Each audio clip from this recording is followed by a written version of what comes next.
There are whispers that drift across centuries, like a faint breath carried through the stone corridors of forgotten castles.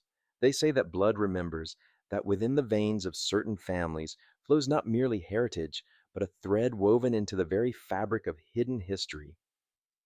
This story is not of the knights you have often read about in gilded chronicles, marching in shining armor beneath the banners of the cross. No, this story begins behind the curtain, where shadows linger and names are rarely spoken aloud. Imagine the flicker of a candle in a vaulted chamber, its flame bending as if to bow before something unseen. In that wavering light, a circle of men gathers. Their armor is left outside, their swords laid down in silence. What binds them here is not steel, but lineage bloodlines whispered to descend from kings who never sat upon thrones, priests who guarded forgotten scriptures, and wanderers who carried secrets across deserts and seas. These were the hidden families, the ones who stood not in front of history, but beneath it, like the roots of an ancient tree. Their names seldom entered the records. Instead, they lived within the margins, encoded manuscripts and symbols carved discreetly into the stone of chapels. Some say they were guardians of something beyond gold, beyond relics, a truth so delicate it could shatter kingdoms if it were spoken too loudly. The knights, you know, the warriors who rode in the Crusades, who built fortresses on the edge of the Holy Land, who faced fire and crown alike, may only have been the visible mask. Behind them, the hidden families held the threads, weaving destinies with patient hands. Some were patrons, others were infiltrators, and still others may have been descendants of something much older, perhaps the bloodline of Christ himself, or so the more daring legends whisper. But what is a bloodline, if not a river that flows unseen beneath the soil? For centuries, these families moved quietly, marrying, dispersing, reuniting. They existed in castles with secret passages, in villas that overlooked vineyards, in houses that seemed ordinary until a crest hidden beneath paint revealed otherwise. Their power was never in crowns, or swords, but in knowledge, knowledge of origins, of sacred texts, of maps that pointed to places erased from common memory. And so the story begins with silence, with a flicker of firelight, and with the lingering sense that somewhere in the veins of a child born in secrecy, history was preserved like a sealed letter, waiting for the right hands to open it.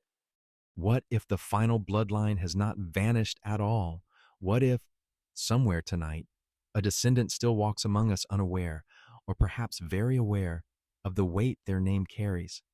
We will follow their shadow across landscapes that hold more echoes than stones, from Jerusalem's hidden wells to the misty forests of Europe, from the cathedrals that conceal unspoken symmetries to the forgotten villages where a surname was enough to keep a family hunted. Listen closely, for what is to come is not a chronicle, but a secret shared in the quiet of night, the tale of the hidden families behind the knights, their rise, their silence, and the question of their final heir. And as this story unfolds, remember history is not always what is written in books. Sometimes it is what survives in whispers, in blood, and in the spaces between truth and legend. The candle flickers again.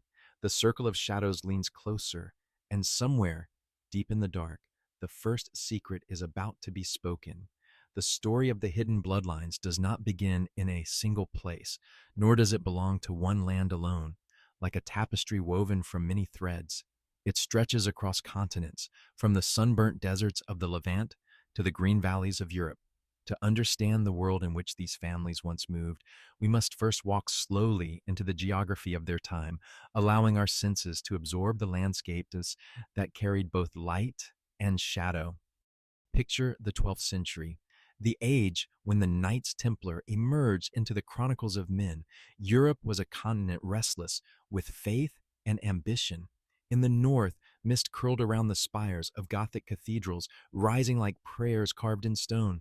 In the south, vineyards climbed gentle hillsides, their roots twisting deep into the earth that had seen Roman legions, Visigothic kings, and the whisper of Moorish invaders. And to the east, always east, lay the dream of Jerusalem, a city where the air itself seemed to shimmer with sanctity and peril. It was in Jerusalem, among its stones worn smooth by centuries of pilgrimage, that the Templars planted their first roots. Imagine standing before the Temple Mount as dawn bleeds over the horizon, the sky turning pale rose, then gold, until the city itself glows as though ignited by the sun. This was the crossroads of worlds. Jews prayed by the ancient walls. Christians traced the steps of Christ through narrow streets, and Muslims heard the call to prayer rising from the dome of the rock. It was here, in this layered city, that the whispers of bloodlines became tangled with relics and scripture. But the families behind the knights were not bound to Jerusalem alone. Their influence rippled outward, carried back along the routes of returning crusaders. In France, the countryside of Languedoc sheltered villages that seemed ordinary yet pulsed with quiet heresy, where Cathar beliefs mingled with older mysteries. Stone fortresses clung to cliffs, their towers rising defiantly against royal decree. And within them, manuscripts were hidden, passed hand to hand like embers carried in the dark. Some families who harbored these secrets claimed descent from the Merovingians, the so called long haired kings whose blood was said to mingle with something far older, perhaps even divine. Travel further north into the forests of Germany, and the air grows heavier with pine and moss. Here, castles rose not merely as fortifications, but as symbols of lineage. Coats of arms displayed lions, crosses, or serpents, yet beneath those symbols lay alliances formed in whispers. The Holy Roman Empire itself was a patchwork of dukes and princes, each guarding not only their lands, but their ancestral stories, stories that hinted at connections with those who held the hidden keys of the knights. And still, the geography widens. In Portugal, on the edge of the Atlantic, winds swept in from the sea, carrying salt and mystery. The Templars here transformed into something new, the Order of Christ, whose ships would later launch into uncharted waters. Was it coincidence, or was it guided by knowledge preserved within the bloodlines, maps, and secrets that had survived the fall of Jerusalem? Across all these landscapes, one element remains constant silence. These families did not leave their legacies in the open. Instead, they wove them into architecture, into coded symbols carved above doorways, into stained glass that told stories invisible to the untrained eye. A rose window might be more than a decoration, a spiral staircase more than a passage of stone. The very land itself seemed to hold their memory, mountains shaped like resting giants, rivers that curved like serpents, groves of oak and yew planted where ancient rites had once been whispered under the stars. Time in this setting feels different, too. Hours move slower in the candlelight of monasteries, where monks bent over illuminated manuscripts. Days stretched longer on pilgrim roads, where each step carried both devotion and danger. Nights deepened with the howl of wolves in the forests, or with the distant ringing of bells that marked prayers in cloisters unseen. To walk through this geography is to walk through a world where history and myth blur at the edges, where every shadow might conceal a story untold. And so, as we wander through these lands, Jerusalem's sacred stones, France's rebellious hills, Germany's dark forests, Portugal's restless shores, we begin to feel the stage upon which the hidden bloodlines moved. Their presence was never loud, like the wind that bends a candle flame but leaves no trace. They moved through these places quietly, shaping events without always being seen. Perhaps, if you listen closely even now, you can still hear them, a rustle in the vineyards at dusk, a whispered prayer in the cloister, the echo of hooves on cobblestones long since worn away. Geography is not merely a backdrop, it is the breath of the story, the earth that holds secrets until we dare to uncover them. The stage is set, the lands are before us, and within this geography, the families who carried the final bloodline began to weave their hidden tale, a tale that now draws us toward the heart of their identity. If one were to read the chronicles of the Crusades, the names that appear are those of kings, bishops, and knights whose deeds were carved into stone. Yet behind the heavy curtains of history, there existed another cast of characters, families whose presence was whispered rather than written, whose faces seldom adorned frescoes, yet whose blood may have determined the course of empires. The Knights Templar, those warrior monks in white mantles marked with the red cross, are remembered as the guardians of pilgrims and the keepers of treasures, but to see them only as soldiers is to look upon the mask and not the face. Beneath that order's public image, lay a web of hidden patrons, ancestral lines, and alliances that reached far beyond Jerusalem.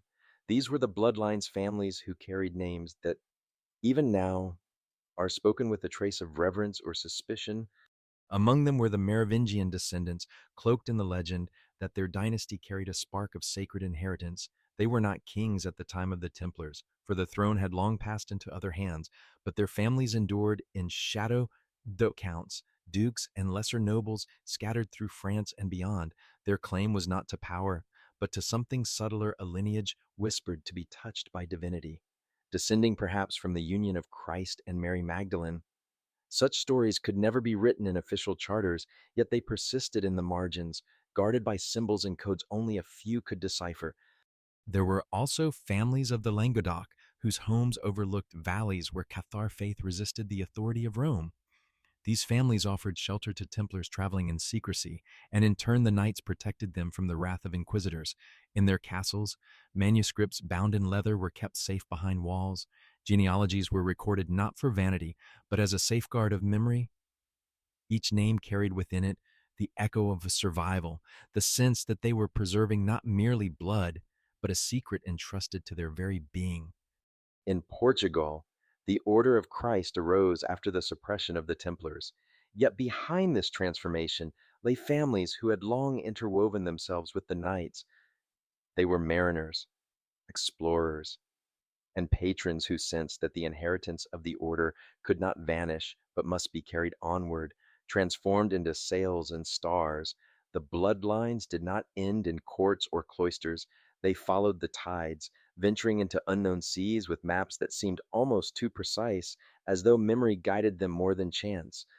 What united these scattered families was not crown or border, but a shared silence. They moved like shadows across the centuries, bound by oaths that surpassed the loyalty of feudal bonds. A knight might swear service to a king, but these bloodlines swore to something deeper, to guard a secret that could never be uttered. Was it the preservation of relics, the safeguarding of scriptures too dangerous for the church to bless, or was it simply the endurance of a lineage, a blood that carried memory itself? To imagine them, picture not the grand hall filled with banners and music, but the quiet chamber lit by oil lamps. Around a carved oak table, men and women gather not loudly, but with careful words, tracing symbols upon parchment or arranging alliances through marriage as precisely as a mason sets stones. Their children are raised not merely in wealth, but in the awareness that they carry something fragile within them, a heritage that must remain unbroken. They live as noble families, yes, but always with a second face, the face of guardianship, of secrecy, of silent watchfulness. Sometimes one of these descendants would wear the Templar's mantle, fighting in the deserts of the Levant. Other times they would remain in Europe, anchoring estates and ensuring that lines of communication and protection never fractured. And when the church turned its wrath against the Templars, burning them as heretics and scattering their order, it was these hidden families who ensured that the bloodline did not vanish into ash. They opened their doors to fugitives, absorbed them into their households, and allowed the legacy to continue, not openly, but beneath the surface. This is the central character of our tale, not a single knight nor a single dynasty, but the veiled families who form the silent architecture behind the order. Their story is not one of battles won or castles seized, but of endurance, the endurance of a secret carried through centuries, alive in the veins of their descendants, hidden even as kingdoms rose and fell. And so, as we trace their presence, we must remember the Templars were but the visible tip of the blade. The true steel lay hidden in the scabbard of family, blood, and silence. The question that lingers is not whether they existed, but what they carried and why it was worth centuries of concealment. The veil is drawn, but behind it we sense their shape, a lineage that refuses to vanish, a river flowing beneath the stones of time. From here, our path bends backward into the mist of antiquity toward the ancient origins and legends from which these bloodlines claimed their descent. Before there were knights, before the Red Cross stitched itself into white cloaks, before swords clashed beneath the walls of Jerusalem, there were stories, ancient ones, not written in books, but carved into memory and carried in blood. The hidden families behind the Templars never began with the Templars. Their origin lies deeper still, in a landscape where myth bleeds into history and truth wears the mask of legend. It is said that every river has its spring, every lineage its first breath. For these bloodlines, that breath was not born in Europe, but in lands far older, where dust mingles with scripture, and time does not move forward, but coils like a serpent. Let us walk into that land together, slowly. The Levant, the ancient cradle of three great faiths, and perhaps of something even older. Long before the Crusaders laid eyes on Jerusalem, this land was whispered to be sacred, not merely for its prophets and temples, but for the memory it carried, memory of a lineage born not from conquest, but from divine encounter. Some legends claim that hidden within the Templar ranks were descendants of the House of David, heirs to a bloodline said to stretch back to Solomon himself, the king whose wisdom could tame demons, whose ring sealed pacts with unseen forces, whose temple was not merely a building, but a key to heaven and earth. In the hush of midnight cloisters, it was whispered that certain families carried fragments of this royal blood, not enough to claim the throne, but enough to carry the burden of knowledge. And what knowledge that must have been. It is here that the legends diverge, as all good myths do. Some say the bloodline was purely mortal noble, yes, but born of kings and priests. Others speak of something far more daring, that the lineage descended from the union of Jesus and Mary Magdalene, whose supposed child fled after the crucifixion, not to obscurity, but to protection. France, in this telling, becomes not just a land of vineyards and crusaders, but a sanctuary in the hills of the Languedoc beneath the gaze of the Pyrenees. It is said the child of Magdalene was sheltered by tribes who still remembered the old ways, the Druids, the Visigoths, the keepers of mysteries erased by Rome. Over time, this bloodline interwove itself into the Merovingian dynasty, whose kings ruled not just with swords, but with symbols, strange marks of fish and lilies, dreams of prophecy, and rituals older than Christianity. Even the church grew uneasy, for how could it reign over a world in which another bloodline, one possibly divine, still moved beneath the surface? This is why, perhaps, the Templars were not only warriors, they were seekers. Their presence in Jerusalem was not simply to guard pilgrims, but to dig literally and metaphorically into the depths of what had been buried beneath the Temple Mount, in the tunnels once walked by priests of Israel. They searched. Some say they found scrolls, others say relics. A few whisper that what they unearthed was not an object at all, but a truth so incendiary it could have unraveled the church from within. And they did not bring this truth back in their hands. They brought it in silence. They brought it in blood. Back in Europe, the hidden families received them not as returning heroes, but as those who had fulfilled a sacred trust. The knowledge was not for king, it was for those who had carried the seed of it all along, the ones whose blood remembered. But not all origins are Christian. Another tale winds even further back to Egypt. The Templars, through their time in the Holy Land, encountered not only relics of biblical times, but the remnants of pharaohs. Some of their symbols, scholars have noted, curiously echo Egyptian motifs: the eight pointed star, the solar cross, the obelisks that would later rise in European cities. Was it mere coincidence, or did the knights inherit fragments of an older priesthood, one that survived Alexandria's burning libraries and continued in secret? Within this Egyptian thread lies the myth of Isis and Osiris, the god torn to pieces, the goddess who wept him back into form, a story of dismemberment, death, and resurrection. Themes echoed eerily in the Christian Passion. Was the bloodline not only physical, but symbolic, a vessel of a forgotten rite that promised rebirth? These myths swirled within the hidden families. In their houses, Christian icons might sit beside carvings of lions and serpents, their meanings layered and intentionally obscured. A child raised within such a family would learn to speak in metaphor, to see beneath symbols. But not everything meant what it seemed. A grail could be a cup or a womb, a king could be a man, or an idea passed through blood. In time, these families began to encode their truths into architecture. Cathedrals were built not merely as places of worship, but as books in stone. The labyrinth on the floor of Chartres, the green man in the capitals of Rosslyn, The octagonal fonts and rose windows each, perhaps held a piece of the puzzle, not to be read by the eye, but by the soul attuned to secrets. Well, son, Their origin, then, is not one, but many, a braid of mythic lineages, descendants of the house of David, children of Magdalene and a hidden Christ, heirs to Druidic and Merovingian rites, carriers of Egyptian priesthoods and Gnostic gospels, protectors of a wisdom that has no name, only symbol. It was never about one truth, it was about many truths held together in silence like threads in a cloak worn only in the privacy of night. And so the bloodlines endured. not because of armies, not because of titles, but because of memory, of myth, of meaning passed in the hush of candlelit rooms and inscribed in the veins of children told bedtime stories that were really warnings in disguise. You may wonder, were these legends real? Was there ever truly a child of Magdalene?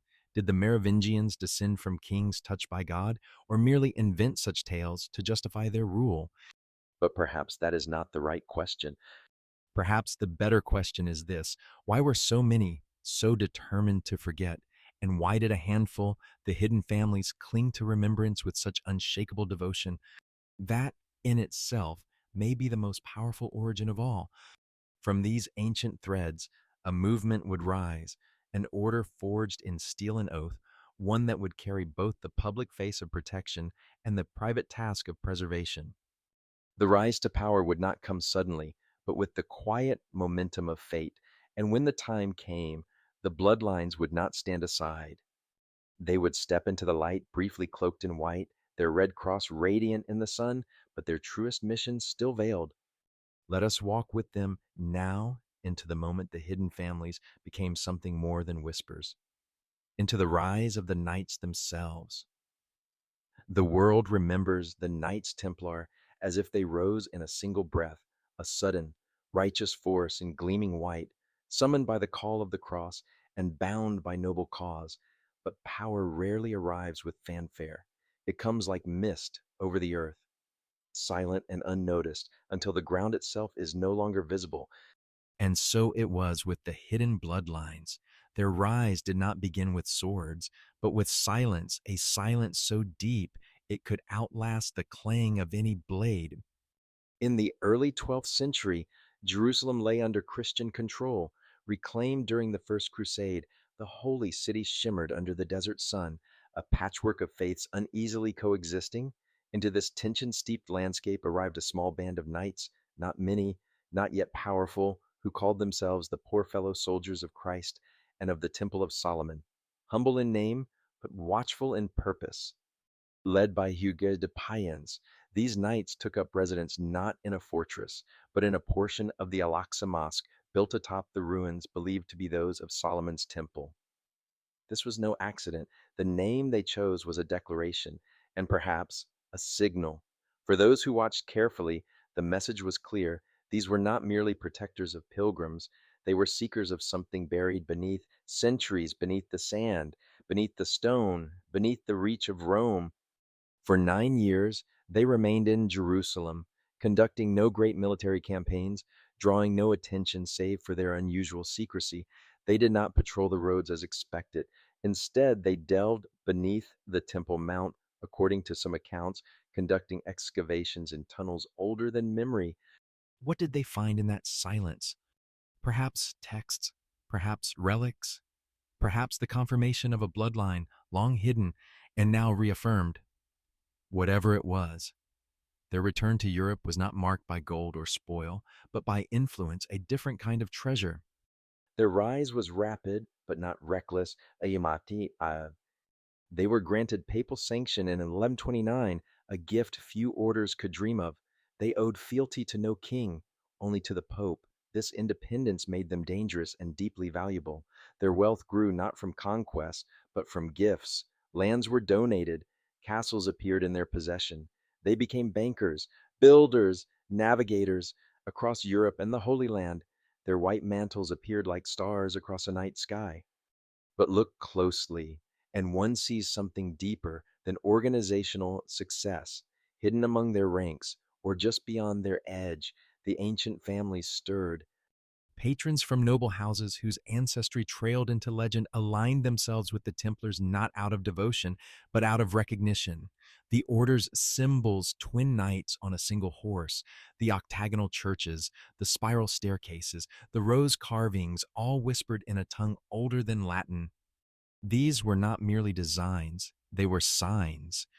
To the untrained eye, the Templars were knights with strange customs and remarkable discipline. To those within the bloodlines, they were instruments, careful carriers of memory. Through the order, the ancient families could protect their lineage, extend their reach, and most importantly, guard the secret they had kept in silence. And so the order grew, not only outward, but inward. Within their ranks, certain initiates were trained in more than combat. They were taught symbols, scriptures never canonized, cosmologies that predated Genesis. A Templar might, a Templar might carry a sword, yes, but some carried something far older, a memory passed in code, a name never spoken aloud, a map drawn in stars. T. Within the labyrinthine structure of the order, there were degrees of knowledge. Most knights, devout and disciplined, fought for Christendom with sincere conviction, but others, often bound by blood to those hidden lineages, moved in different circles. They studied texts in forgotten languages. They met in rooms beneath chapels where no sunlight reached. They were the bearers of the esoteric flame, the quiet ones, the watchers, the guardians of the deeper current running beneath the order's public mission. These inner circles began to influence more than the battlefield. As the Templars expanded, so too did their architecture, and in that architecture were embedded layers of meaning. Round churches designed in imitation of the Holy Sepulchre were erected across Europe, but within their geometric precision lay more than homage. Circles, octagons, and spiral shapes that echoed pagan cosmologies, Kabbalistic diagrams, and the sacred geometry of Egypt all found their place in stone. In London, the Temple Church rose like a quiet riddle. In Tomar, Portugal, the Convent of Christ became a coded text written in rock. In France, Rennes and Metz became waypoints in a map only the initiated could read. Their placement was no accident. These structures formed lines, paths, even constellations across the land, as if marking the arteries of a forgotten body buried beneath the known world.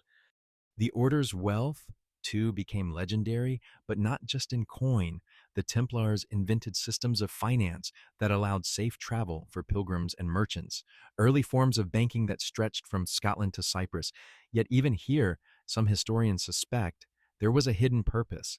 The movement of money became the movement of knowledge. Codes were embedded in ledgers, names concealed in numerical ciphers. Secrets were not stored in vaults, but moved through them, alive and disguised. By the middle of the 13th century, the Templars were not merely an order of knights, they were a force unto themselves independent of kings, wealthier than many kingdoms, and enigmatic in ritual and rule. Pilgrims spoke of strange ceremonies conducted at dawn, rumors of idol worship, of secret kisses, of words spoken in languages no longer heard in churches all began to circulate. These tales would later be used as weapons, but they were not born in malice. They were born in observation and fears. Because even then, people could feel it. The Templars were not entirely of this world. Their loyalty was ambiguous. To Rome, yes, but also to something else, something older, something nameless. Some whispered of the head, a relic possibly unearthed beneath the Temple Mount. Others hinted at a hidden book, a gospel never written down, but it carried in memory and transmitted in shadowed hallways. Still others pointed to the bloodlines families who seemed to guide the order not through visible leadership, but through influence, marriage, and ancestral weight. Consider this, rarely did a Grand Master rise without the support of certain families from the Languedoc, from Burgundy, from regions with deep ties to pre-Christian mysticism. These were the same regions where Cathars had flourished, where legends of the Grail had grown wild, where troubadours sang not of doctrine, but of longing divine, erotic and mysterious. It was a world where the divine was feminine as much as masculine, where Magdalene was not a sinner, but a priestess, and where the rose ever blooming, ever bleeding, became the secret emblem of salvation. It was from this world that the Templars drew their hidden strength. And so the order rose not just on the battlefield, but in the realm of ideas. They became the axis between East and West, between church and crown, between legend and reality. Kings borrowed from them, popes leaned upon them, but neither truly understood them, because what made the Templars powerful was not their swords nor their gold. It was their silence. And in that silence, the hidden families watched and waited. They knew that all things which rise too high eventually cast a long shadow. The Templars were now a beacon, but beacons draw attention, and the bloodlines had survived this long by remaining unseen. Some within the inner circles began to withdraw slowly, carefully. Manuscripts were relocated, lines of inheritance were blurred on purpose. Symbols were changed or removed, safe houses were reinforced. It was as if a great storm was seen on the horizon, not yet upon them, but inevitable. The more powerful the order became, the more perilous its existence grew. By the late 13th century, tension stirred like wind through dry leaves. In France, King Philip IV found himself in deep debt to the Templars, his treasury empty, his throne brittle. He began to eye the order not as a partner but as prey. He began whispering rumors of heresy, of blasphemy, of treason. The Pope, too, began to falter in his support, and somewhere in the inner sanctums of the bloodlines, decisions were made. If the order fell, the secret must not fall with it. Contingency plans were set into motion, ships prepared, names changed, documents destroyed or hidden. The bloodlines had seen empires collapse before. They would not be caught in the flames. When the arrests began in 1307, on a cold October dawn, they were not surprised. Many of the highest ranking Templars were taken, tortured, and forced to confess to crimes they may or may not have committed. But the heart of the order had already slipped away, carried in silence, in exile, in blood. The rise of the Templars had ended, but the mission of the hidden families had not. What they had built through the order would now be carried in other forms in secret societies, in scattered manuscripts, in the blood of children born with names that no longer matched their ancestor. They would vanish into history's folds, but never truly disappear. And so the question lingers, did the Templars truly rise as a military order, or were they, from the beginning, a vessel, a carefully crafted mask worn by those whose origins lay in myth, whose purpose was older than the church itself? Perhaps the rise of the knights was not an ascent, but a revelation, a glimpse of something ancient made briefly visible before it slipped once more into shadow. But shadows leave echoes, and in the years to come, those echoes would grow louder. For though the Templars would fall, their legacy and the bloodlines that guided them would not, They would remain, watching, waiting. until the world was ready to remember.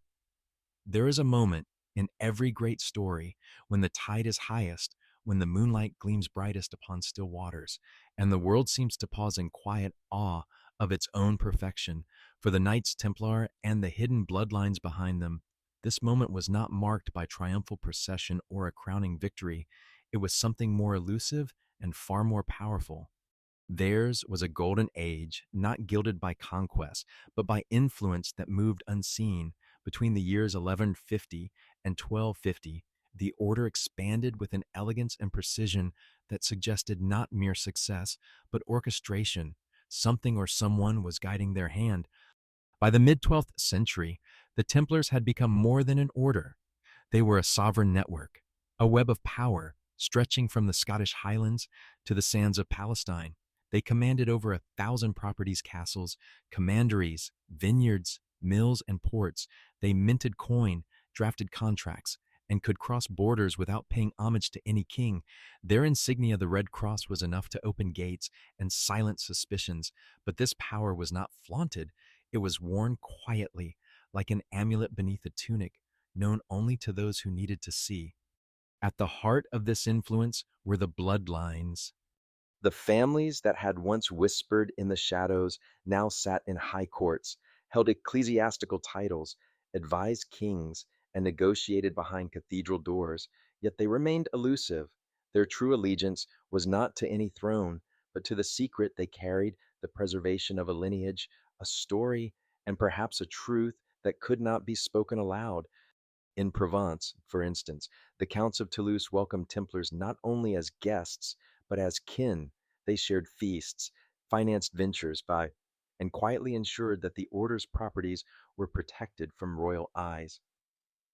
In Aragon and Portugal, monarchs whose blood traced back to ancient Iberian tribes granted lands to the order with unusual generosity, but only in exchange for something not recorded in ledgers alliances, marriages, and knowledge whispered during twilight meetings. It was during this era that the Templars constructed some of their most iconic buildings, but to call them buildings is to misunderstand them. These were not mere structures, they were vessels of meaning. Take the Temple Church in London. Its round nave, modeled on the Church of the Holy Sepulchre, was more than architectural homage. It was a symbol of eternity, of cycles, of cosmic balance. The layout echoed ancient rites. Its acoustics seemed to preserve the breath of prayers long past. Beneath its floor, effigies of knights lay in repose, not merely dead, but positioned as if waiting to awaken. In Tomar, Portugal, the convent of Christ rose like a riddle. A great octagonal sanctuary crowned its center, an eight-sided chamber bathed in gold light and silence. Every angle, every carving, every stairwell was calculated. Historians marveled at its geometry, but those within the bloodlines knew what it was: a codex in stone, a chapel that could teach without speaking, a guardian of something invisible. These places were nodes, magnetic points in a network whose full shape was never revealed. Pilgrims visited them unaware.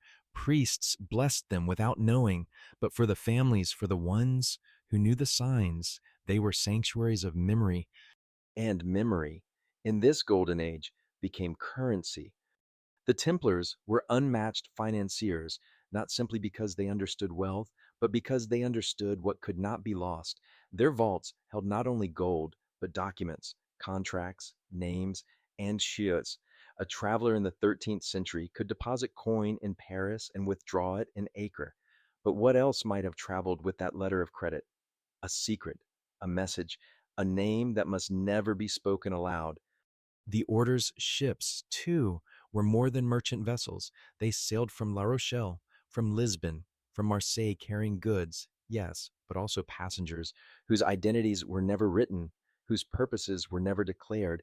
It is said that some ships bore only a single man, cloaked and silent, with a chest locked by a symbol not recognized by any king's seal.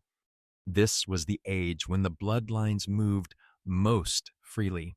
Under the cloak of the order, they traveled from fortress to fortress, chapel to chapel, watching, recording, adjusting. They ensured that the inheritance, the sacred blood, or perhaps the sacred knowledge, did not falter. And yet, for all their reach, their strength was never arrogance. There was no attempt to seize thrones, to claim dominion. Their purpose was older than politics. It was to preserve, to keep the current of memory flowing, even when kingdoms crumbled. But memory is fragile. Even in its golden hour, it knows the dusk must come. There were signs. In the east, Jerusalem, the city at the heart of their purpose, was no longer secure. The Muslim forces under Saladin grew in strength, and though the Templars fought with discipline, the tide was turning. The Holy Land, once the order's spine, began to fracture. In Europe, envy grew like ivy along the walls of their castles. Other nobles watched the Templars' wealth with suspicion. The church, once their ally, began to feel uneasy with their independence. Questions whispered behind closed doors. Why did they answer to no king? Why did their rituals remain veiled? What truths did they hide behind those silent eyes? But within the order and within the bloodlines, there was no panic, only preparation. They had always known the golden light could not last forever. The higher the flame, the darker the shadow it casts. You saw, and so they began to plant seeds quietly for the world that would come after. Manuscripts were copied and hidden in vaults no longer associated with the order. Knowledge was passed from father to daughter, mother to son, not always in words, but in gestures, in codes stitched into garments, in melodies taught as lullabies. A glance across a table could mean more than an entire page of scripture. Some say the Holy Grail itself, if it existed, was passed during this time from hand to hand in silence, not a cup, perhaps, but an idea, a bloodline, a name, a single truth that must never die. The Templars' golden age was never meant to be eternal. It was a flowering, a brief, radiant bloom in the garden of history. Its petals would fall, yeah, but the seed would remain. Even now, some believe that seed waits in the dark, wrapped in silence, cradled by time, perhaps in a library long forgotten, perhaps in a bloodline so thoroughly hidden it no longer remembers its own beginning, or perhaps in the eyes of someone reading this, wondering why a certain name, a certain place, feels like something remembered rather than learned. That is the mark of a golden age. It does not end, it echoes. And so, as we step into the shadow of that golden time toward the looming storm of betrayal and destruction, we remember this. Not all light fades, some of it merely goes underground, Waiting for the right moment to rise again. The golden age, for all its quiet brilliance, carried within it the seeds of its own undoing. Power, even when worn humbly, is never invisible for long. An influence the kind that moves without titles or crowns draws envy, like flame draws the moth. The Knights Templar and the silent bloodlines that moved behind their banner had shaped Europe in ways even they could not fully trace. But the very silence that once protected them would now be used as acredion. It began not with swords, but with suspicion. In the courts of kings and the corridors of the Vatican, murmurs stirred. The Templars had grown too wealthy, too independent. Their fortresses dotted the land like a second kingdom. Their order bowed to no monarch, their secrets open to no cleric. They had become a state within states, and yet they had no face, no dynasty, no heir, only a symbol, only the cross, only silence. But men like Philip IV of France did not tolerate shadows that stood taller than thrones. Philip, burdened by debt to the Templars and wounded by a pride that could not bear the weight of their independence, began to cast his gaze upon them not as allies, but as threats. And like many before him, he did not attack them directly. At first, he attacked the silence. The unknown became a weapon. Whispers became chains. Were they worshippers of idols? Did they spit upon the cross? Did they conduct rites at night, strange and sensual, far from Christian eyes? Did they, as some murmured, protect a secret so ancient that the church itself could not survive its revelation? Such questions did not seek answers, they sought to breed fear. Behind these accusations, the bloodlines stirred. The families who had guided the Templars, who had hidden their knowledge within stone and song and symbol, had long feared this moment. They had watched the signs, read them like stars across a darkening sky. And so, when the crown turned its sword upon the order, the families did not gather armies. They vanished. Names were changed, crests were hidden, books were burned by their own keepers, not to destroy truth, but to keep it from the fire of inquisitors. Children were taken to distant estates and raised under new banners. What had once been open within the inner circle of the Templars became sealed behind blood oaths and buried locks. Yet not all threats came from without. Even within the order, fractures began to show. The vastness of their holdings, the scope of their authority, bred pride in some and doubt in others. Younger knights, born into a world where the order's wealth was taken for granted, forgot the sacred silence at its heart. Some whispered of revealing the truth, of forcing Rome to acknowledge the bloodlines, the relics, the deeper knowledge they held. Others, more pragmatic, feared that the truth had become too dangerous, that even within their own ranks, not all could be trusted. In one fortress, it is said a schism broke out. A knight accused his brother of treason, but the charges were vague, wrapped in insinuations of heresy and secrecy. Before a trial could be held, the accused was found dead, his body laid upon a stone slab beneath the chapel, his hands folded around a book that vanished before the sun rose. Even grand masters were not immune to the pressure. Jacques de Molay, the last Grand Master of the Order, walked a tightrope between loyalty and survival. He knew the bloodlines. He had sat at their tables, spoken in their ancient codes, protected their children. But he also knew the world was shifting beneath his feet. The church grew colder, the kings sharpened their knives, and his brothers, once bound by oath and purpose, now whispered in corners, unsure whether to fight, to flee, or to kneel. Into this maelstrom came the Inquisition, not as a wave, but as a bite, slow, inevitable, drowning not just men, but ideas. And still, the greatest conflict was not played out in courts or prisons, it was within the hearts of those who had carried the truth. Imagine a Templar knight raised within the sacred geometry of the order, taught to pray with one hand on his sword and the other upon a book no bishop had ever seen. Imagine him watching his brethren arrested, tortured, burned. Imagine the weight of the decision he now faced. Speak and die, remain silent and vanish, reveal the truth and risk the annihilation of all that had been protected. Some chose confession, real or false, hoping for mercy. Some clung to their silence until the flames kissed their feet. A few disappeared entirely, spirited away by the bloodlines that still moved beneath the surface, like roots under stone. But it wasn't only Europe that trembled. In the Holy Land, the Templar castles crumbled one by one. The Muslim forces had grown stronger, more united. The tide of Crusader power receded from the coast, and with it, the last physical link to the sacred lands that had birthed the order's origin. The final stronghold Acre fell in 1291. It was not only a military defeat, it was a wound to the soul. The dream of Jerusalem, the idea of sacred guardianship, it collapsed into the sea with the walls of the city. But perhaps the most dangerous conflict of all was the one between belief and survival. For centuries, the bloodlines had believed in the sacredness of their purpose, whether they protected the child of Christ, the wisdom of Solomon, or the rights of Isis. They had lived with the faith that their silence served something higher. But as the world turned against them, that faith was tested. Were they protectors or prisoners? Was the truth they guarded a light meant to be hidden, or was it cowardice to let the world burn in ignorance? These questions split families. Brothers turned away from sisters. Sons refused the oaths of their fathers. One branch chose exile. Another chose vengeance. A third chose to wait buried deep in archives and crypts, watching the world forget. And yet, for all the betrayal, for all the intrigue, for all the burning, the secret endured.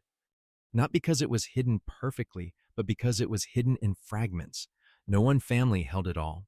No one knight could reveal it. It had been divided centuries ago, not by chance, but by design. A map with missing pieces, a song with half the verses, a bloodline carried not in one air, but in many scattered like seeds upon the wind. And so the storm passed, and in its wake, the Templars were gone, or so the world believed. But The truth went underground. In castles with sealed rooms, in scrolls written in invisible ink, in lullabies sung in dialects no longer spoken aloud, and most of all, in blood. Blood that carried memory, blood that remembered, not as pride, but as promise. The conflicts and intrigues of this age did not end the story, John. they buried it deeper. And what is buried, as the Templars well knew, is not the same as what is lost. There are moments in history when time itself seems to hold its breath, moments when the veil between what is seen and what is hidden grows so thin that it nearly tears. One such moment arrived just before dawn on a cool October morning in the year 1307. It was Friday, the 13th. Across France, the silence of morning was broken by the sound of fists striking wood, of boots on stone, of orders barked in Latin through heavy doors. The Templars, once untouchable, once venerated, were being taken, not as knights, but as heretics. Betrayal had come not from their enemies in the East, but from the very thrones they had served.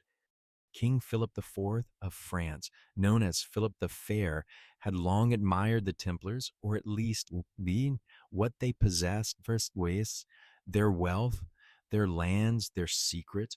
But admiration had soured into envy, and envy had curdled into fear.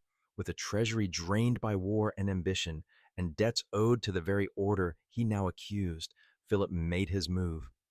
He acted swiftly, ruthlessly. Thousands of Templars across France were arrested in a single coordinated strike, from commanders in gleaming fortresses to humble brothers tending vineyards. None were spared. Their properties were seized, their libraries ransacked, their vaults opened, though many were found mysteriously empty. And yet, what was taken was not what mattered most. Because the bloodlines had seen this coming, it had not arrived like a thunderclap. The air had thickened for years. Letters had changed tone. Visitors had stopped knocking. Supporters had grown cautious. And so, when Philip struck, the families who had guided the order from behind the scenes were already disappearing like stars retreating before dawn. But the Templars still stood, and at their head, Jacques de Molay, last Grand Master, remained defiant. He was no longer young, but his eyes were clear. He had held secrets longer than most kings had ruled. And in those final days, he made choices that would shape not only his own fate, but the legacy of everything that had come before. He did not flee. He did not beg. He did not speak. And for that, they tortured him. They used the rack, the flames, the press, but the deepest pain was not physical. It was watching his brothers fall. One by one, knights confessed under torment to heresy, to idolatry, to crimes they did not commit. It was a theater of fear, staged for power. The Pope, Clement V, once sympathetic to the Templars, wavered under the pressure. He was caught between loyalty and survival, between memory and manipulation. In the end, he allowed Philip to proceed, granting a papal bull that dissolved the order not through proof, but through politics. And so the turning point came not with battle, but with a sentence. The order of the Knights Templar was no more. Their lands were redistributed, their symbols outlawed, their reputation blackened. The Red Cross, once a mark of honor, became a stain of shame. But perhaps the greatest wound came in 1340. After years of imprisonment, Jacques de Molay and his closest companion, Geoffroy de Charnay, were led to a small island in the Seine. A stake had been prepared, a fire waited. The king's men demanded final confessions, hoping to extinguish the order's last ember in a cloud of ash. But de Molay, bound in chains, looked upon the flames and did not kneel. Instead, he spoke. Not words of submission, but a curse. He proclaimed his innocence, he denounced the lies, and with his final breath, as the fire rose around him, he called both King Philip and Pope Clement to stand before God's judgment within the year. The crowd watched in silence as the flame swallowed him. And within months, both Pope and King were dead. History records it as coincidence. But bloodlines remembered differently. Because de Molay's death was not just an execution, it was the end of the visible thread, the final light before the Templars vanished into the underground of memory. The bloodlines understood this moment not as defeat, but as transformation. They had always known that the face of the order was temporary. The flame had to be extinguished in public so it could be rekindled in private. In the years that followed, strange things occurred. Ships vanished from La Rochelle, sailing west into waters unnamed on charts. Documents surfaced in distant monasteries, written in cipher, bearing the seals of men long dead. Families in Scotland, in Portugal, in the Pyrenees began to show signs of sudden wealth, but denied any connection to the fallen order. And then there were the whispers. In Portugal, a new order emerged, the Order of Christ, formed from the ashes of the Templars, yet clothed in different robes. Prince Henry the Navigator, heir to these hidden traditions, would later use its power to fund voyages beyond the known world. Was this exploration or continuation? In Scotland, legends grew around Rosslyn Chapel, built in the mid-15th century by the Sinclair family, whose blood ran back to Normandy and perhaps further still. Carvings of corn, long before Columbus, stars in unknown constellations, knights with hidden faces all marked the stones. Did the Templars survive there, beneath the stone effigies? Even in France, in the deep woods and old towns, the bloodlines endured. Under new names, they preserved fragments of the past, a carved rose here, a stained glass symbol there. Families who remembered songs and languages no longer taught. Families who whispered that de Molay's fire had not ended the line, only concealed it. But the greatest legacy of this turning point was something more abstract. Shud, it was myth. The burning of de Molay did not erase the Templar, it made them eternal. Because now they lived in questions. What was the truth they had protected? Where did the bloodlines go? Who carries that memory now?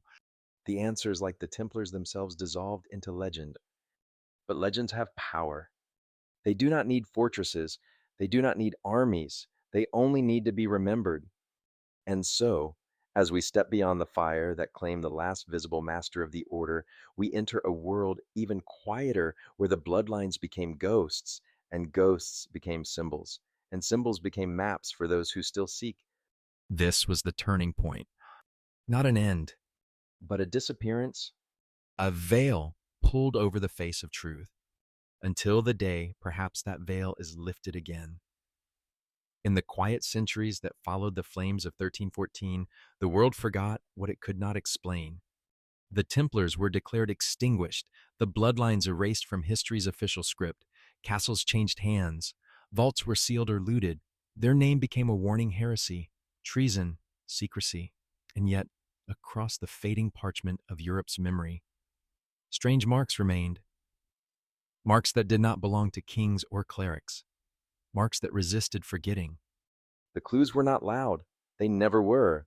They lived in corners, in overlooked carvings, in dusty chapel eaves, in family crests subtly altered with time. But to the eyes that knew what to look for, the silence spoke. Let us begin with the stones. In Rosslyn Chapel, Scotland, built by William Sinclair in the 15th century, a full century after the supposed extinction of the Templars, something strange lingered. The chapel is small and yet impossibly dense, with symbols, angels playing unfamiliar instruments, a ceiling carved with stars that match not the northern sky but the night sky over Jerusalem. Most curiously, there are depictions of Mesoamerican corn carved into the stone, decades before Columbus set sail. How did this knowledge find its way into the hands of a Scottish nobleman? Unless someone had sailed before him, perhaps guided by maps older than empire. Beneath the chapel, crypts remain sealed. The family refuses to open them. Some say what lies beneath is not treasure, but testimony, not gold, But bones, bones bearing a lineage once thought extinct, bloodlines preserved beneath stone, in silence. further south, in France, the region of Languedoc holds its own echoes.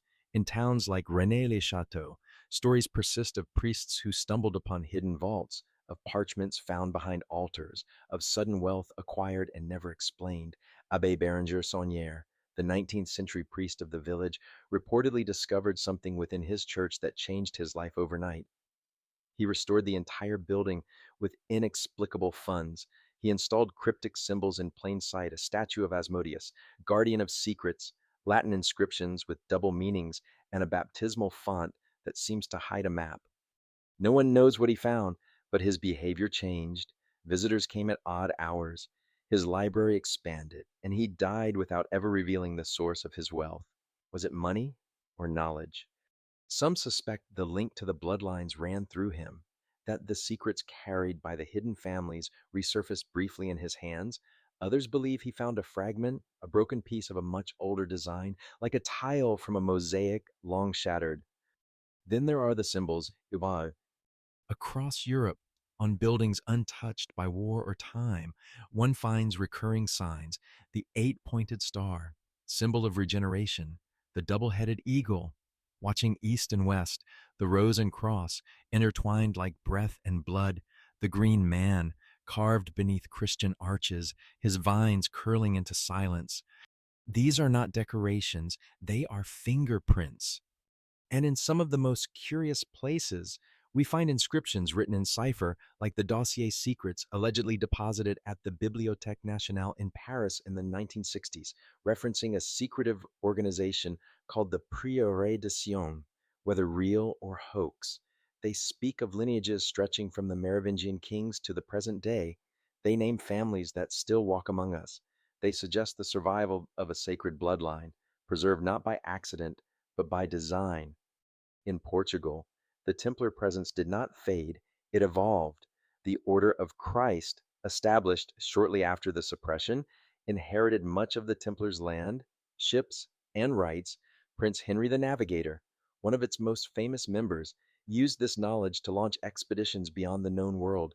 Some say the Templars had maps long before the Age of Discovery, that they had sailed to the Americas or to islands forgotten, guided not by stars but by memory. And what of their ships? When La Rochelle was stormed in 1307, several Templar vessels were said to have vanished overnight. No record of their destination survives. Some believe they fled to Scotland, others to Portugal, and some claim they crossed the Atlantic carrying not cargo, but blood. Could entire lines have escaped westward? Far from Rome's reach, is it possible that remnants of the order and the bloodlines they protected planted roots in lands uncharted? In the New World, curious echoes appear. Among certain Native American tribes, myths speak of pale visitors arriving in ancient time, bearing signs of peace and symbols not native to their lore. In Brazil and Peru, ruins have been found that resemble European styles long before colonization. Some dismiss these as coincidence. Others wonder, did knowledge survive in exile, hidden in soil that did not know the word crusade? Even the esoteric societies of later centuries bear traces. The Rosicrucians, emerging in the 17th century, spoke of ancient knowledge kept hidden until the time was right. The Freemasons, Fremen, though officially born in the Enlightenment, claim lineage from stone workers who built the Templars' fortresses, and from there, their lore drips with symbols once etched in Templar chapels. The skull and crossbones, once carved above Templar tombs, became the emblem of initiation. The tracing boards of Masonic lodges mimic the floor plans of Templar sanctuaries. And through all of it, there are names. Names that recur in history's footnotes: de Bouillon, de Gisors, Sinclair, Saint Clair, d'Orléans. Names linked to no crowns, but to rumors, families that never ruled openly, but always seemed present in the margins, funding, advising, vanishing. Some were accused of witchcraft, others of heresy, some simply disappeared. But what binds them is not only their obscurity, it is their preservation. A diary in Venice, written in 1723, found in a forgotten drawer of a monastery, speaks of a lineage that flows through stone and salt, that cannot die while memory walks. It describes a network of guardians, not identified by uniform, but by gesture, the way one lifts a cup, the order of candles lit in a room, the knot of a sash worn inside out. Even today, whispers remain. A child born with a birthmark matching a forgotten family crest, a manuscript found in a hollow wall, in a farmhouse abandoned since the plague, a piece of music, uncatalogued, echoing melodies of Gregorian chant, and something older, something wordless. These are not proofs, they are petals of a flower that only blooms in shadow. And that is how the bloodlines endure. Not through conquest, not through monuments, but through clues strange, subtle, scattered like breadcrumbs through the forest of history. Because if the Templars were the sword and the bloodlines the hand that guided it, then what remains is not war, but memory. Memory encoded in art, memory whispered in lullabies, memory etched into the turning of stone staircases that always spiral to the left. You will not find the truth in textbooks, but you may feel it, like a draft beneath the door of an old chapel, or the way where your skin pricks when you see a certain symbol for the first time and somehow recognize it. These clues are not forgotten. They are waiting. For eyes that can see. The fall of the Templars is remembered by history as a singular event, flames rising on the Ile de la Cité, a grand master burning with defiance, and a once powerful order struck down by crown and a cross alike. But the deeper truth, the fate of the bloodlines who stood behind the order's mask, cannot be traced to one moment or one place. It is not a fall in the way towers fall. It is a disappearance in the way stars vanish at dawn, not destroyed, but outshone. The silence that followed 1314 was profound. The Templar commanderies emptied, castles were seized or abandoned, manuscripts vanished into smoke or into hiding. Monks whispered of curses, kings looted treasuries that yielded only dust, and for the world that watched, the matter seemed closed, a chapter ended, a thread extinguished. But stories, real stories, do not end, they change shape. The families who had long stood in the background of the Templar rise did not vanish overnight. They had survived for centuries by not being visible. They knew how to retreat without surrender, how to fracture without breaking. As the official arms of the order were severed, its soul fled underground, divided like scattered embers, each carried to a different corner of the world by hands that remembered how to guard fire. Some fled to Scotland. At the time, Scotland stood outside the reach of the Pope and the French crown. It was a land fractured by its own battles, yet strangely open to exiles. There, among the highlands and valleys, Templar fugitives are said to have found refuge among noble families, especially the Sinclairs of Rosslyn. William Sinclair, already tied by blood to Norman aristocracy, welcomed the remnants of the order. He had the means, the lands, and most importantly, the understanding. His chapel, begun decades later, was a monument not only to faith, but to memory. Others turned toward Portugal, where King Denis refused to enforce the papal suppression. Instead, he renamed the order. The Knights became the Ordem de Cristo, the Order of Christ, and continued their work with new symbols, new robes, and the same heart. In Tomar, the octagonal church remained. The rituals shifted, the outer form changed, but within its walls, oaths were still whispered, stars were still mapped, and bloodlines were still preserved. Just a few crossed the sea. Legends speak of Templar ships sailing from La Rochelle the night before the arrests. Where they went, no record proves, but centuries later, oral traditions in parts of the Americas spoke of pale men arriving with metal crosses and cryptic books, not as conquerors, but as pilgrim. These were not colonizers. They built nothing permanent. They asked no tribute. They simply walked, stayed a while, and disappeared. Were they hiding? Or were they planting something, a seed not of empire, but of myth? In France, the bloodlines fared differently. The families closest to the original Merovingian current, those who traced their lineage through ancient Frankish kings and Cathar heretics, fractured under pressure. Some converted their alliances, swearing fealty to the Capetians or retreating into sanctioned nobility. Others went underground, intermarrying into houses no longer watched, changing surnames, burning family trees written in ink no one could decode. There are records faint, scattered, and often dismissed of entire noble lines that simply ceased to appear after the 1320s. Estates passed into the hands of distant cousins, chapels were boarded up, symbols on tombstones were chiseled away. It was as though a hand had reached across time and erased them from view. But erasure, as history teaches us, is not the same as destruction. Elsewhere, the bloodlines reemerged disguised, recloaked, renamed. The Renaissance brought a revival of hidden knowledge. Hermeticism, Kabbalah, alchemy, the cult of memory, the great minds of the age Ficino, Pico della Mirandola, Bruno hinted at truths long buried. Some even suggested the existence of a secret brotherhood that had guided knowledge through the dark centuries. Were these philosophers drawing from lost texts? Or were they being guided by guardians of an older flame? We may never know. But one pattern is clear wherever the light of the bloodlines seemed to disappear. It often flickered back to life centuries later in a new form, under new names, in new robes. In the 16th century, the Rosicrucian manifestos surfaced anonymous, poetic, filled with veiled symbols and the promise of a hidden wisdom preserved in silence. The documents claimed to originate from a brotherhood formed in the Holy Land, descended from a man named Christian Rosenkreutz. Whether he existed or not mattered less than what he symbolized continuity, a hidden line of guardianship stretching across time. Then came the Freemasons.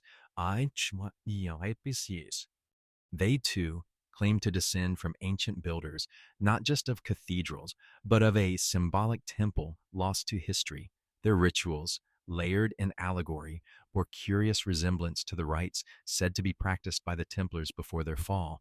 Initiations in darkness, sacred geometry, oaths of secrecy, the square and compass, the all-seeing eye. Coincidence or a reemergence. Some bloodlines likely dissolved through marriage, through distance, through time's slow erosion. Others may have died in obscurity, but not all. Because through it all, fragments continued to surface.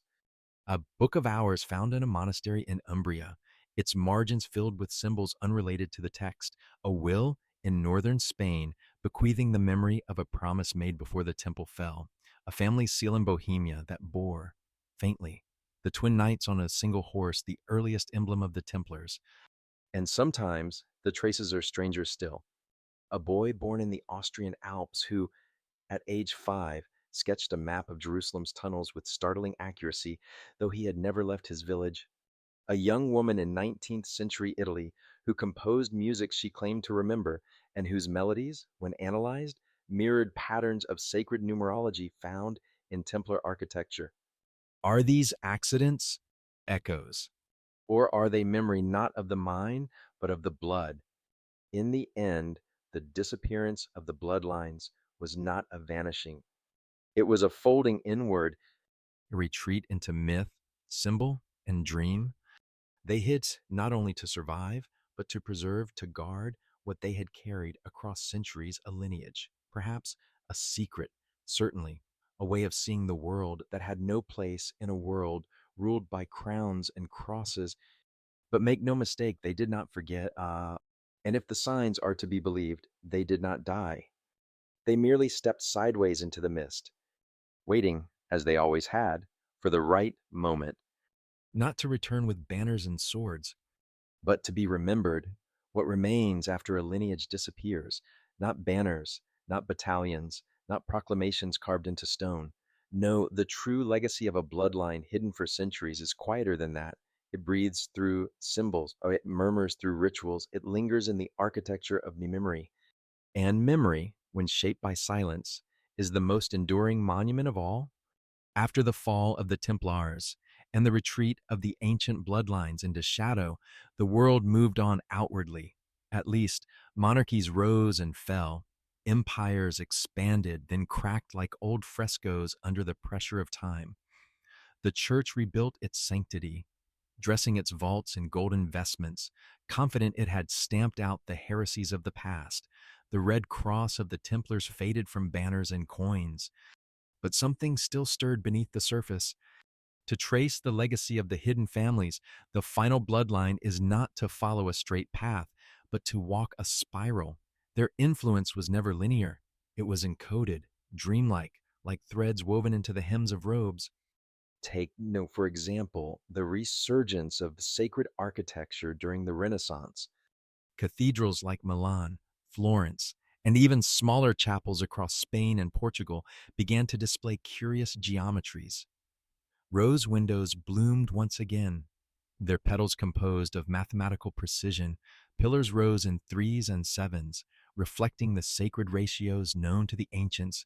Hidden within were labyrinthine floors, spiral staircases, symbols of Venus, the Ouroboros, and the Green Man, all iconographies older than Rome's canon. Who designed these structures? Who commissioned them?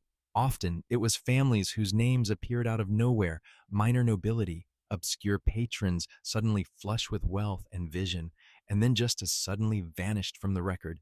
Their coats of arms bore strange sigils, a chalice, a lion facing backward, two towers split by a single rose. These were not ordinary benefactors. These were stewards of memory. We see the same patterns in art.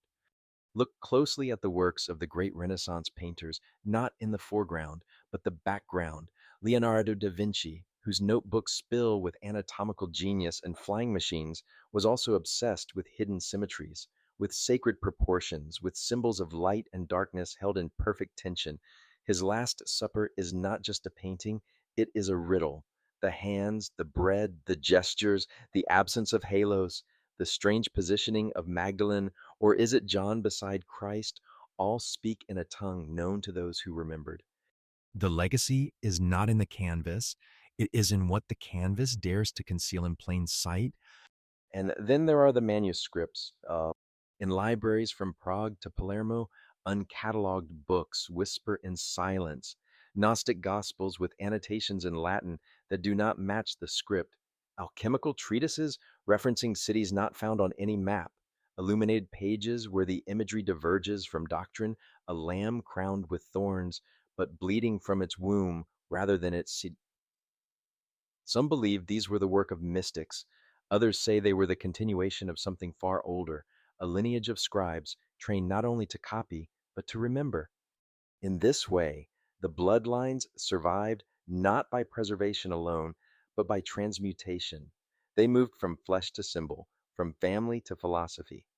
Their legacy can also be felt in the secret societies that began to emerge with increasing boldness in the 17th and 18th centuries.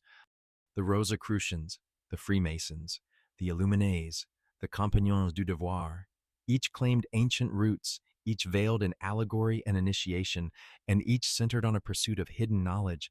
They used language that echoed the Templar ethos brotherhood, architecture of the soul, resurrection of sacred wisdom, and among their members, often in their leadership, were families whose ancestry was curiously vague, whose wealth came with no merchant origin, whose archives contained books with no known print date. In England, for instance, certain Masonic lodges in York and Edinburgh kept documents written in ciphered Latin describing the ones who crossed the sea and the guardians of the rose. Their rituals mirrored early Templar practices, blindfolded initiations, pilgrim like progressions through symbolic chambers, the use of skulls and swords as reminders of mortality and sacred duty. But perhaps the most haunting legacy of all is not in stone or script, it is in myth. For when a bloodline disappears, it often survives as story. And stories are harder to kill than kings. The legend of the Holy Grail, for example, which grew most wildly after the Templars' fall, may itself be a relic of the bloodline's survival. Once a simple symbol of Christ's passion, the Grail became something stranger, a cup of light, a womb of rebirth, a vessel of divine blood. The knights who sought it in Arthurian tales, Percival Galahad, were not ordinary warriors.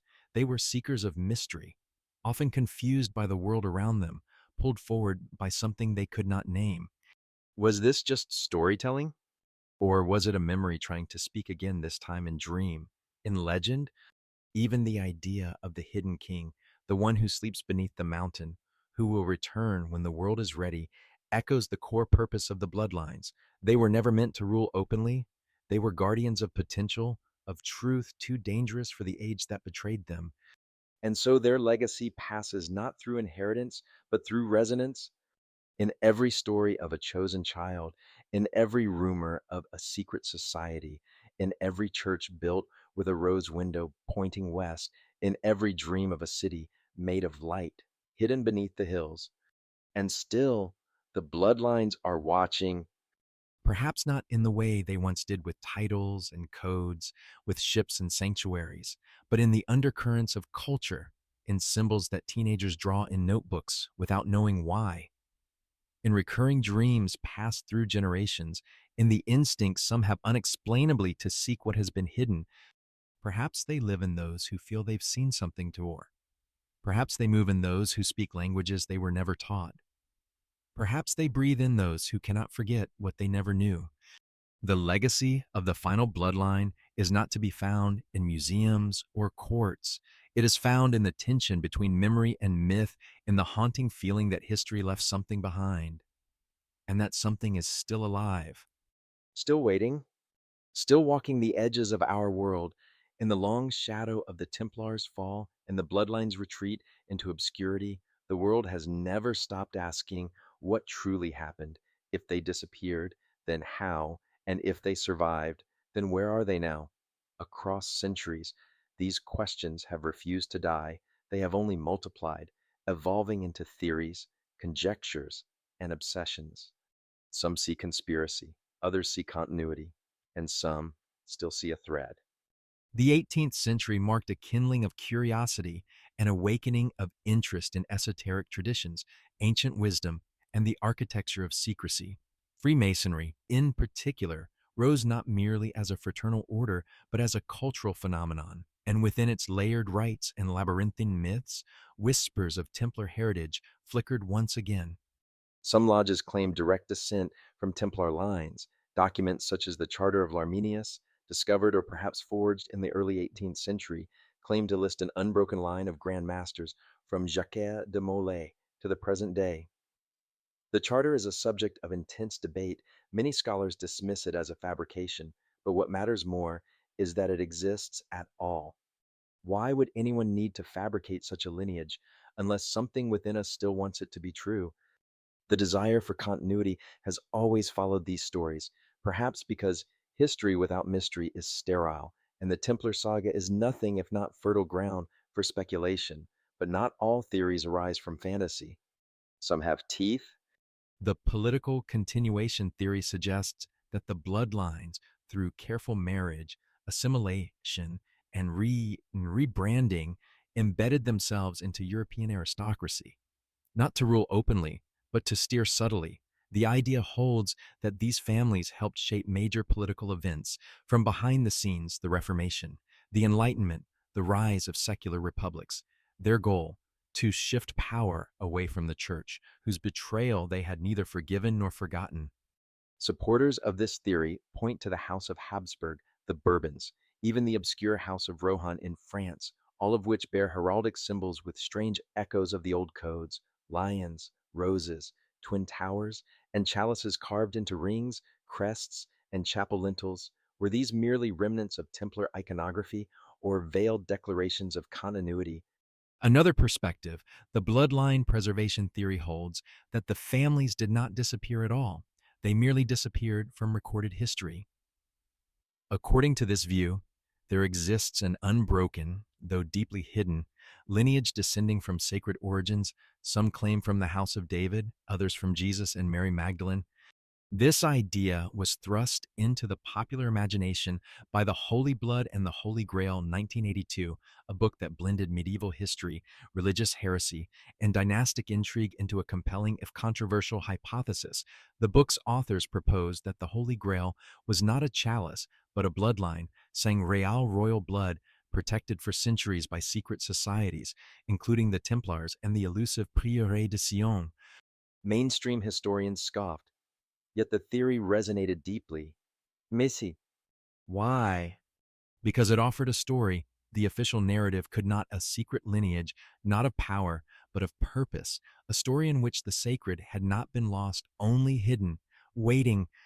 it was this very theory that later inspired the Da Vinci Code, which took the world by storm, stirring imaginations across continents. Suddenly, tourists flocked it to Rosslyn Chapel, to Rennes-le-Château, to the Louvre, searching not for art, but for answers, for clues, for connection. But not all modern theories are romantic. The counter-history theory, for example, takes a darker view. It argues that the bloodlines, rather than preserving spiritual wisdom, became obsessed with survival and control, that centuries of hiding hardened them. That secrecy became not a shield, but a weapon. According to this theory, some of these families may have evolved into the hidden elite, orchestrating finance, war, and social engineering through networks invisible to the average citizen. This view, often linked to broader conspiracies about global elites, banking families, and unseen shadow governments, is a seductive but dangerous one. It takes the real tragedy of suppressed knowledge and twists it into paranoia. Yet even in its extremity, it points to something: true secrecy, once born of protection, can rot into manipulation. On the other end of the spectrum lies the symbolic survival theory. This more poetic view holds that the bloodlines did not survive in body, but in idea, that their real inheritance was not genetic, but mythological. The Templars and their guardians became symbols of resistance, of mystery, of the human hunger for the sacred. Every secret society, every coded artwork, every child who draws a cross without knowing why they are the legacy, not because they continue a literal line, but because they echo a longing. We want to believe that something endures, that wisdom was not burned with Jacques de Molay, that truth was not fully lost in the flames, and so we carry it in stories, in symbols, in our own quiet suspicion that the world is deeper than it seems. And then there are the syncretic theories, those that combine elements of all the above. Some researchers claim that the bloodlines survived and embedded themselves into political structures, that they preserved sacred knowledge and spread it through art and ritual, that they operate in both light and shadow, that they influence without ruling, remember without revealing, and that their mission was never to dominate, but to guard something that the modern world is still not ready to see. What might that be? Some say a gospel buried beneath stones older than Christianity. Some say an artifact hidden beneath Rosslyn or Mount Zion. Some say a knowledge of energy, of creation, of the soul that predates religion and unites all wisdom traditions into one flame.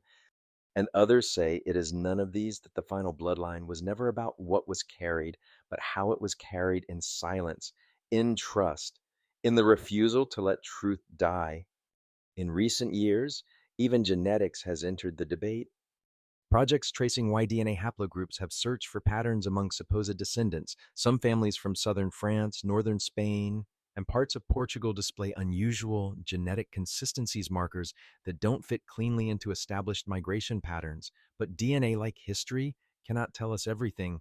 Blood may carry memory, but it does not carry meaning unless someone remembers the story. And meaning, in the end, is where the bloodlines truly survive. Not in vaults, not in vaults, but in echoes, in the feeling you get when standing before a Templar ruin, that hush that fills your chest, in the pull towards symbols you don't quite understand, but which feel familiar, in the dreams of cities beneath the earth, of swords buried in song, of names you've never heard, and yet somehow already know. The modern world, fast and bright and loud, has little room for such whispers, but the whispers persist in books passed quietly between scholars, in music composed in ancient scales, in the fingertips of stone masons still carving roses into doorways, and perhaps in someone alive, today unaware, unawakened, but carrying the final ember. That is the most haunting theory of all, that the bloodline survived and does not know itself. That one day, someone will remember, not through research, but through recognition. And when they do, the silence will shift. Not in shouts, but in the way an old key turns easily in a lock you've never touched, yet feels like it belongs to you. If silence was the chosen cloak of the hidden bloodlines, then stone and parchment became its reluctant betrayers. For those secrets may pass from lip to lip, fading into ash when bodies perish, the earth itself remembers, buried in caves, beneath cathedral floors, or hidden in crumbling monasteries. Fragments of the past resurface like ghosts, and each discovery, accidental or deliberate, has fed the suspicion that the final bloodline never truly disappeared. Let us walk among these traces, moving carefully, as one moves through a tomb where the air has not been touched for centuries. The Temple Mount tunnels. Many of the earliest whispers trace back to Jerusalem itself, where the Knights Templar first rooted their name. Beneath the Temple Mount lie catacombs and passageways older than the Crusades, older than Rome, older even than Herod's reconstruction of the Second Temple. Some of these tunnels remain sealed, guarded by politics and religion alike, but reports, recorded as early as the 12th century, suggest that the Templars excavated there for nearly a decade. What did they find? Fragments of scrolls, plans of Solomon's temple, perhaps even relics that had been hidden before Titus razed Jerusalem in 70 CE. One 19th century explorer claimed to have found sealed niches within the mount containing ossuaries marked with symbols not of Jewish nor Islamic origin, but something geometrical and universal. Though dismissed by contemporaries, his description echoes later Masonic symbols, compasses, stars, twin pillars. Were these carvings left by ancients or placed there by the Templars themselves as a coded mark of what they had unearthed? The Dead Sea Scrolls and the Cairo Geneza. In 1947, shepherd boys stumbled upon jars in the caves of Qumran, the Dead Sea Scrolls. Though largely attributed to the Essenes, some scholars note that fragments describe priestly lineages and sons of Zadok, who guarded divine knowledge in secrecy. A bloodline hidden, entrusted with sacred writings too dangerous for public worship. Could the Templars have encountered similar scrolls in their excavations? Could these texts, or their cousins, have formed the very justification for the order's secrecy? Likewise, the Cairo Geneza, a hidden repository of Jewish manuscripts discovered in the late 19th century, yielded contracts, letters, and mystical texts sealed away for centuries. Among them were descriptions of underground vaults, maps of Jerusalem's wells, and references to families set apart, guardians of remembrance. Some historians dismiss the parallels as coincidence, but to others, they feel like echoes of a larger pattern, sacred knowledge, hidden until the world is ready. Rennes-le-Château. Then there is the enigma of Rennes-le-Chateau in southern France, a place where myth, treasure, and bloodline theories converge. In the late 19th century, the parish priest Berenger Saunière embarked on a sudden and inexplicable program of restoration. Funds appeared as if conjured. His small church was remodeled with bizarre symbols, a statue of Asmodeus, inscriptions with double meanings, murals of Magdalene gazing at a cave. Whispers grew that Saunière had discovered ancient parchments hidden within a hollow pillar genealogies, perhaps, or records tying the Merovingians to a sacred descent. Though the documents themselves vanished, stories persisted that Saunière had been paid to remain silent by shadowy benefactors. To this day, treasure hunters dig into the soil around Rennes-le-Château. Most find nothing but stone and dust, yet some claim to have unearthed cryptic artifacts, a rusted key marked with a double cross, a fragment of vellum scrawled with Latin phrases. Each find fuels the suspicion that this tiny French village was once a node in the bloodline's map. Rosslyn Chapel, If Rennes whispers, Rosslyn sings. built in the mid 15th century by William Sinclair, the chapel is a stone hymn to secrecy, columns twine with vines, angels play instruments unknown to medieval Scotland, stars map skies not visible from Europe. Most mysterious are the maize and aloe carvings, plants native to the Americas, decades before Columbus. How could they be here? One theory holds that Templar ships fleeing La Rochelle in 1307 reached the New World. They returned not with conquest, but with knowledge seeds, symbols, stories. Rosslyn became the vessel of their memory. The crypt beneath, long sealed, is said to contain not only Sinclair ancestors, but perhaps relics of the Templars themselves, scrolls, chalices, bones. Whether true or not, Rosslyn has become a beacon. Pilgrims, seekers, and dreamers flock to its aisles not to worship, but to wonder. In its shadow, the legacy of the hidden families feels tangible, as though the stones themselves hum with something unspoken. The Copper Scroll. Among the Dead Sea Scrolls was one unlike the rest, the Copper Scroll. Unlike the fragile parchment fragments, this was inscribed on metal, a treasure map, describing vast hoards of gold and silver hidden in locations around Jerusalem. Most archaeologists dismiss it as a fanciful inventory, but some note its curious language references to priestly hands, to guardians who shall not reveal until the appointed hour. Could the Templars have stumbled upon such writings centuries earlier, guiding their own excavations? Could the hidden families have preserved knowledge of treasures, material, or otherwise sealed beneath sand and stone? The Shugborough inscription. In Staffordshire, England, stands the Shepherd's Monument, built in the 18th century. At its center is a relief of Poussin's painting in Arcadia Ego, depicting shepherds pointing toward a tomb. Beneath it, an inscription, Ousvavv. For centuries, scholars have puzzled over this sequence. Some believe it encodes a reference to the Holy Grail.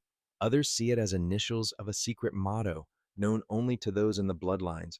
Still others suggest it conceals a genealogical formula, pointing toward descendants alive even then. No explanation satisfies, but the inscription lingers, daring us to read what perhaps was never meant to be read. Buried manuscripts in Spain. In 2012, during renovations in a church near Girona, workers discovered a sealed chest within a wall cavity. Inside were scraps of parchment, too decayed to be whole, but legible in fragments, drawings of an 8-pointed star, notes in medieval Latin referencing custodes sanguinis, guardians of the blood. The find barely made headlines. Scholars cataloged it as local mysticism, yet the words, preserved by chance, resonate with the old whispers. The Codex of Amiens. Perhaps the strangest of all is the so-called Codex of Amiens, which surfaced briefly in the late 19th century before disappearing into private hands. Descriptions claim it contained genealogical records stretching back to the Merovingians, interwoven with prayers, alchemical recipes, and astronomical tables. One passage allegedly declared, "The rose is not an emblem, but a womb. The cross is not a stake, but a path. From them the seed shall endure, hidden until the end of days."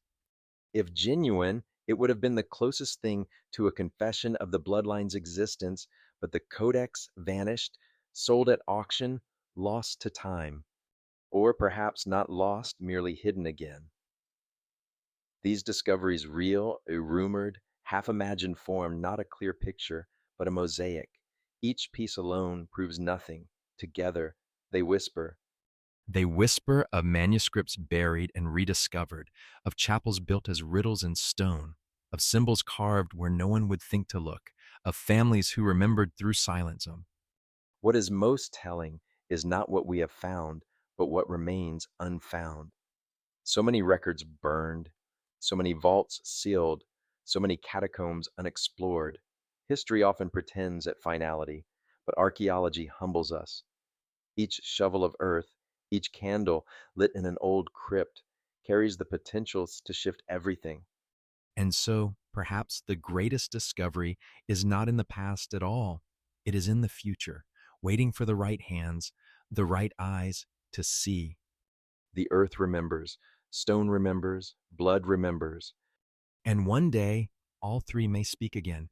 The past is never truly past. It lies beneath our feet, under layers of stone and soil, whispering through ruins, lingering in names that have never disappeared. When we speak of the final bloodline and its hidden guardians, we are not only tracing history, we are feeling its pulse in the present. The river may run underground, but the ground above still trembles with its flow. To connect the story of the bloodlines to our present age, one must step delicately. The modern world is louder, brighter, filled with 1,000 distractions that drown out whispers, and yet the traces remain in families, in symbol, in the architecture of power itself. Families in the shadows. Certain surnames, though never on thrones, never far from the centers of influence, they appear quietly, consistently, in councils, in financial houses, in diplomatic archives. Names like Sinclair, de Bouillon, de Gisors, d'Orléans. None claim openly to be heirs of a sacred lineage, and yet their histories brush curiously close to the Templars and their fall. The Sinclair family, for instance, who built Rosslyn Chapel in Scotland, still exists today. Their genealogy, stretching through Norman knights and Scottish lords, is peppered with mysteries. Some say their line once sheltered fugitive Templars. Others whisper that Rosslyn's crypts, still sealed, contain both Templar relics and genealogical records that could unravel centuries of silence. In France, whispers surround the descendants of the Merovingians, not as reigning monarchs, but as families who quietly survived, stripped of crowns but not of blood. Genealogists, both serious and speculative, trace lines from Dagobert the Sin, the murdered king whose descendants allegedly fled south into the region of the Languedoc. Even now, certain old families in that region guard their archives with unusual secrecy. Do they know something more, or is the act of secrecy itself the inheritance? Modern orders and societies. Though the Templars were officially extinguished, many groups have claimed their mantle. Some are little more than fraternal societies, romantic imitations of a medieval dream. Others, however, hint at something deeper. The sovereign military order of the Temple of Jerusalem, Issimo TJ, active today, insists it continues the Templar mission of charity and knighthood. Most historians dismiss such claims, yet within its ranks circulate symbols eerily reminiscent of Templar rites, guarded not for pageantry but for continuity. The Freemasons, too, carry traces. Their initiation rituals, geometry, and symbolism often echo Templar practices. Within certain Masonic rites, particularly the Knights Templar degree initiates swear oaths, not unlike those whispered in medieval chapels. Is this coincidence or preservation? And then there are more elusive groups, barely visible at all. Names like Prieuré de Sion, whether hoax or real, forged or authentic, still ignite curiosity. Could there truly be a guardian order, operating quietly for centuries, ensuring that the final bloodline remains unseen but unbroken? Even if the documents that mention them were fabrications, the question persists: why did they resonate so strongly? Why does the idea of a hidden guardianship feel less like invention and more like recognition? Symbols in plain sight. The legacy of the bloodlines also endures through symbols scattered across our modern world. Look at the flags of nations, the coats of arms of old cities, the seals of institutions. The double headed eagle appears in Russia, in Austria, in the insignias of Freemasonry. The rose entwined with a cross lingers in European heraldry and esoteric societies, and twin pillars stand in architecture across continents, from old banking houses to parliamentary chambers. Even currency carries the echoes. The all seeing eye above the pyramid, stamped on the American dollar, is often dismissed as coincidence or as a Masonic borrowing, but some trace its lineage further back to the Templar fascination with sacred geometry, with pyramids and ancient wisdom absorbed from Egypt and the Holy Land. We live surrounded by symbols. Most see only decoration, but for those who remember, they are fingerprints. The banks and the bloodline. Perhaps the most tangible modern echo of the Templars' legacy lies in finance, for the order was not merely military, it was among the first to master the architecture of money. They created systems of letters of credit, enabling pilgrims to deposit coin in one city and withdraw it in another. In this, they foreshadowed modern banking. Some theorists suggest that when the Templars fell, their financial knowledge and perhaps their treasure did not vanish. Instead, it was absorbed into the families who protected them. These families, in turn, may have seeded the great banking dynasties of Europe: the Medici in Florence, the Fuggers in Germany, later, the Rothschilds. Though historical proof is elusive, the suspicion lingers that the hidden bloodlines shifted their power from castles and swords to ledgers and interest, that by moving into the invisible architecture of finance, they achieved a far greater influence than thrones could ever grant. Esoteric knowledge in modern science. Another place where the legacy surfaces is in the borderlands of science and spirituality. The Templars, influenced by Kabbalah, Islamic alchemy, and the geometry of the ancients, carried a fascination with the hidden laws of nature. They were said to study astronomy, healing, architecture, not as separate disciplines, but as parts of a single sacred web. In modern times, certain breakthroughs echo these traditions: the fascination with energy fields, with sacred geometry in physics, with the golden ratio in biology and cosmology.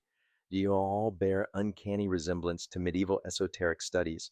Some scientists, consciously or not, walk paths first lit in Templar cloisters by candlelight, and in alternative circles, the connection is explicit. Entire movements link quantum physics to ancient wisdom, seeing in the mysteries of the particle the same truths once hidden in the rose window, whether metaphor or memory. The resonance persists, cultural memory and story. But perhaps the deepest connection to the present is not in secret orders or financial houses, it is in story. For stories are vessels that outlive dynasties. The Holy Grail quest. The sleeping king beneath the mountain, the knight who guards a secret, the hidden child of sacred blood. These motifs reappear in novels, films, music, even in the dreams of ordinary people. The human imagination has become the bloodline's greatest archive. Think of how tales like the Da Vinci Code captivated millions. Why did it resonate so deeply? Why did tourists swarm Rosslyn Chapel and Rennes-le-Château as if compelled by something older than curiosity? Because the story felt familiar, because within us, the myth still lives. Stories carry memory, and memory, when spoken, is survival. The bloodlines may not need to reveal themselves because their legacy already lives in every myth that refuses to fade. The possibility of the living line. And then there is the most tantalizing possibility of all. What if the bloodline has not vanished into metaphor? What if it still walks among us, not as kings, not as rulers, but as ordinary men and women whose ancestry carries an ancient ember? Perhaps a teacher in a village school, perhaps a poet who cannot explain the symbols that arrive in their dreams, perhaps a child who hums melodies no one has taught them. If blood carries memory, then perhaps it also carries longing, a pull towards symbols, places, or truths unexplainable by reason alone. In this sense, the legacy of the final bloodline may not be hidden in vaults, but in veins, a silent thread. And so, the connection to the present is not one thing, it is many families who preserve archives in locked drawers, societies who reenact ancient oaths, symbols etched into the architecture of nations, banks and treasuries that echo the Templars' designs, scientists and mystics chasing the same eternal question, stories that will not die, no matter how often dismissed. The bloodlines have not announced themselves. They never will. For to be hidden is to be alive. To survive openly would be to risk extinction again. But their presence can be felt not in proclamation, but in atmosphere, in the uncanny repetition of patterns, in the way humanity, across cultures and centuries, continues to circle back to the same mysteries, hidden wisdom, sacred lineage, a truth too dangerous for daylight. The final bloodline is not gone. It is beneath us, around us, within us, not to dominate, but to remind. And if you pause long enough, in the stillness of night, you may feel it, that quiet current threading through centuries, whispering through symbols, pulsing in silence. The connection to the present is simple, yet unfathomable. We are not separate from it. We are standing inside its shadow.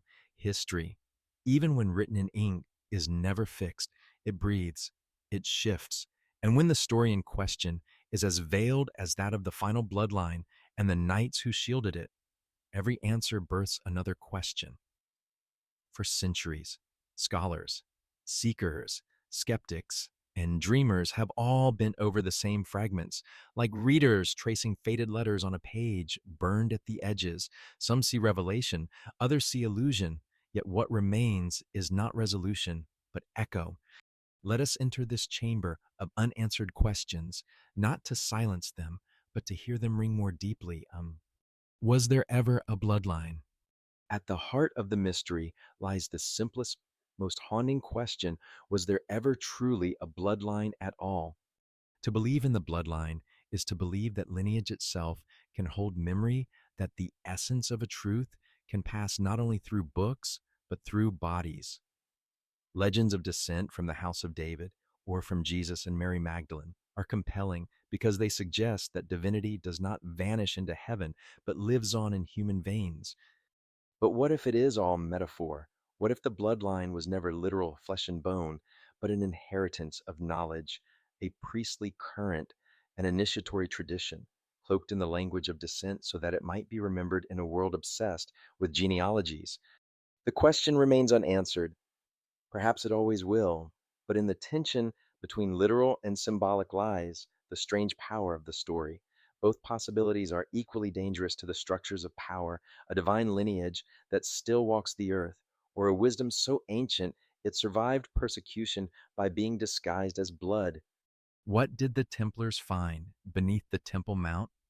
9 years the knights lingered in Jerusalem, digging not with swords, but with shovels. Their presence was tolerated, even welcomed, though they seemed to conduct little outward activity. What did they unearth beneath the stones of Solomon's temple? Some say relics the Ark of the Covenant, perhaps, or fragments of Solomon's fabled ring. Others whisper of scrolls, lost gospels, genealogical records, blueprints of sacred geometry, maps to forgotten lands. Still others suggest they found nothing physical at all, but rather knowledge encoded in architecture, the temple itself as a cosmological key. And yet, silence. No record remains, only rumor. Could it be that what they found was divided, carried into the veins of families rather than vaults? The question lingers like dust in the tunnels, not gone, not visible, but suffocating in its weight. Did the bloodlines survive the purge? The great arrest of 1307 was meant to be final. King Philip believed he had strangled the order, yet ships vanished, archives disappeared, and whole families melted into shadow. Did they survive? Portugal's Order of Christ suggests survival in disguise. Scotland's Rosslyn Chapel suggests continuity in architecture. The legends of voyages across the Atlantic suggest exile into unknown lands, but proof solid, unshakable eludes us. Perhaps the survival of the bloodlines is not a matter of proof at all. Perhaps their survival depends precisely on the absence of proof. What cannot be proven cannot be destroyed. Was the Grail ever real? The Holy Grail chalice, womb, bloodline, metaphor. Its image drips through legend like honey through comb, rich and irresistible. But what was it? A cup that caught Christ's blood? A vessel carried by Magdalene to France, a symbol of the bloodline itself? Or something else entirely, a code for knowledge, an emblem of rebirth, a reminder that the divine is not in relics, but in the body of humanity? The Grail's ambiguity is its essence. To search for it is to search for oneself. Its reality may never be confirmed, and yet its story will not die. Why? Because the Grail is not an object, is a question, and questions endure longer than stone. What role did the Cathars play? In the hills of Languedoc, the Cathars flourished, a heretical sect condemned for their dualist faith, their rejection of Rome, and their embrace of a spiritual purity alien to orthodoxy. They were slaughtered in the Albigensian Crusade, yet their castles, their songs, their fragments of belief whisper a strange connection to the Templars. Both held secrets, both faced eradication, both were linked to the same landscapes where legends of the bloodline concentrate. Did the Cathars preserve fragments of the same knowledge? Did they shelter descendants of sacred families, or did they simply live close enough in spirit to become woven into the tapestry of Templar myth?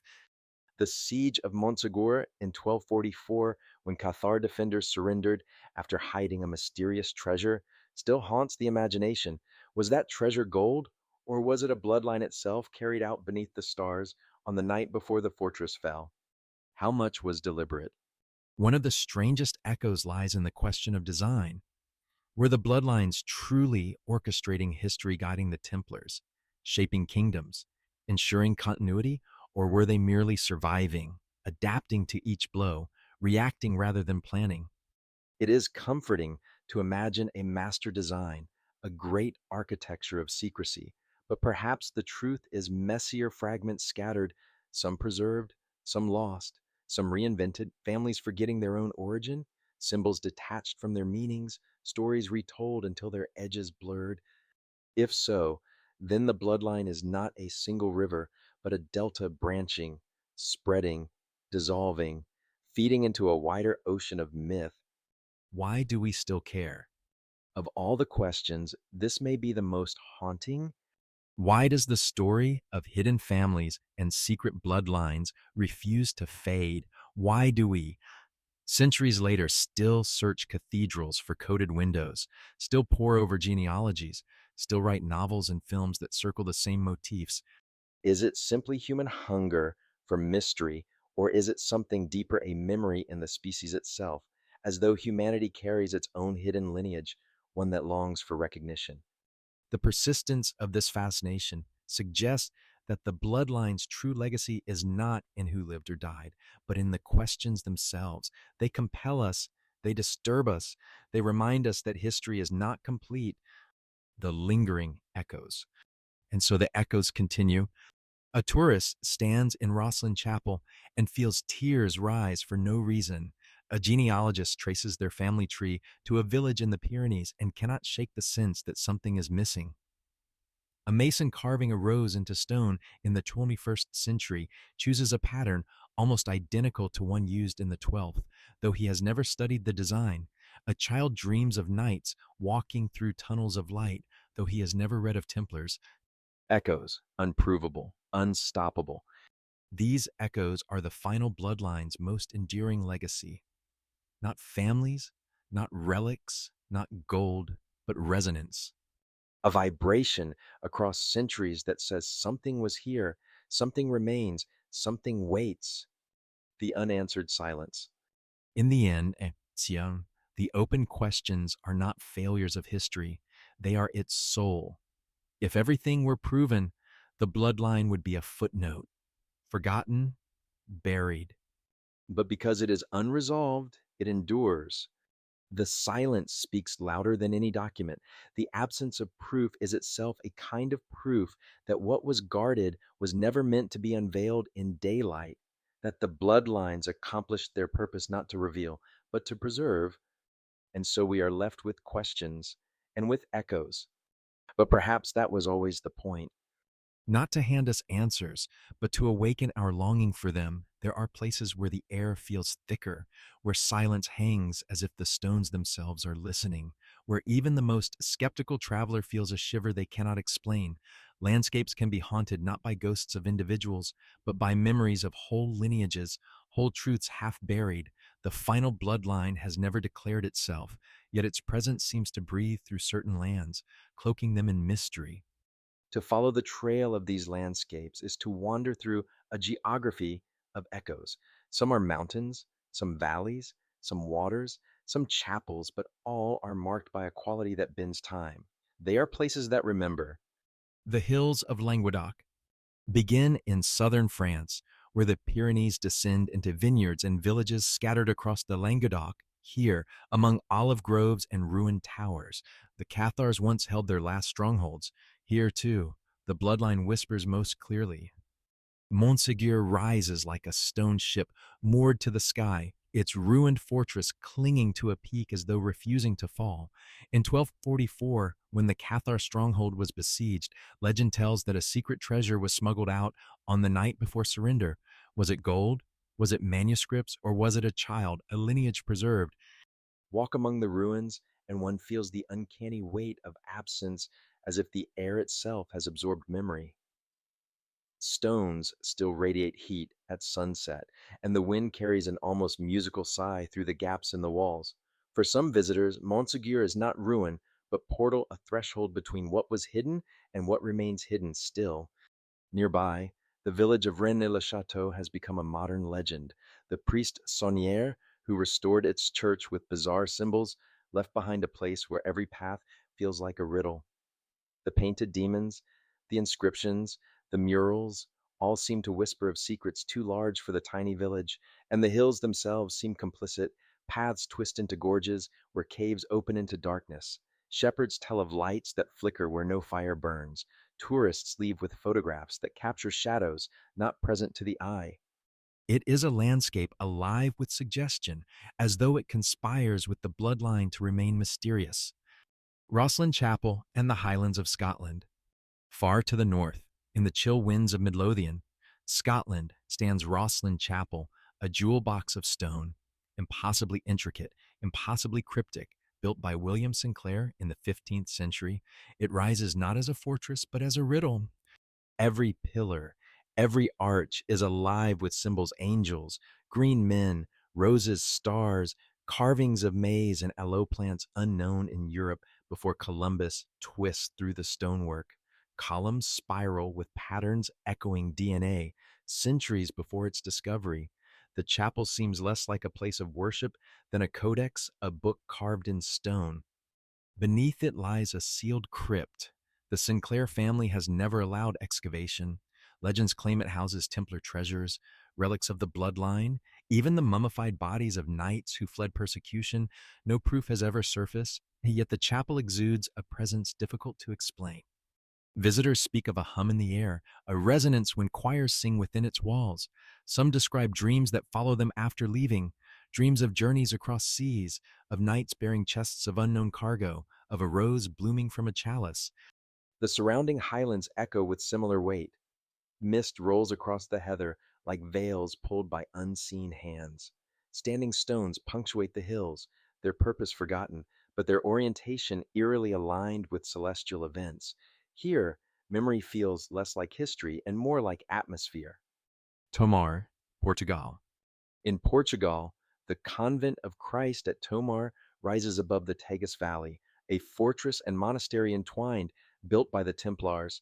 Later claimed by the Order of Christ, it stands as one of the clearest links between the medieval order and the age of discovery. Its centerpiece is the corolla, an octagonal chapel bathed in golden light, modeled after the Holy Sepulchre in Jerusalem. Step inside, and one feels transported not simply back in time, but into another layer of reality. Frescoes of saints blend with symbols not entirely Christian.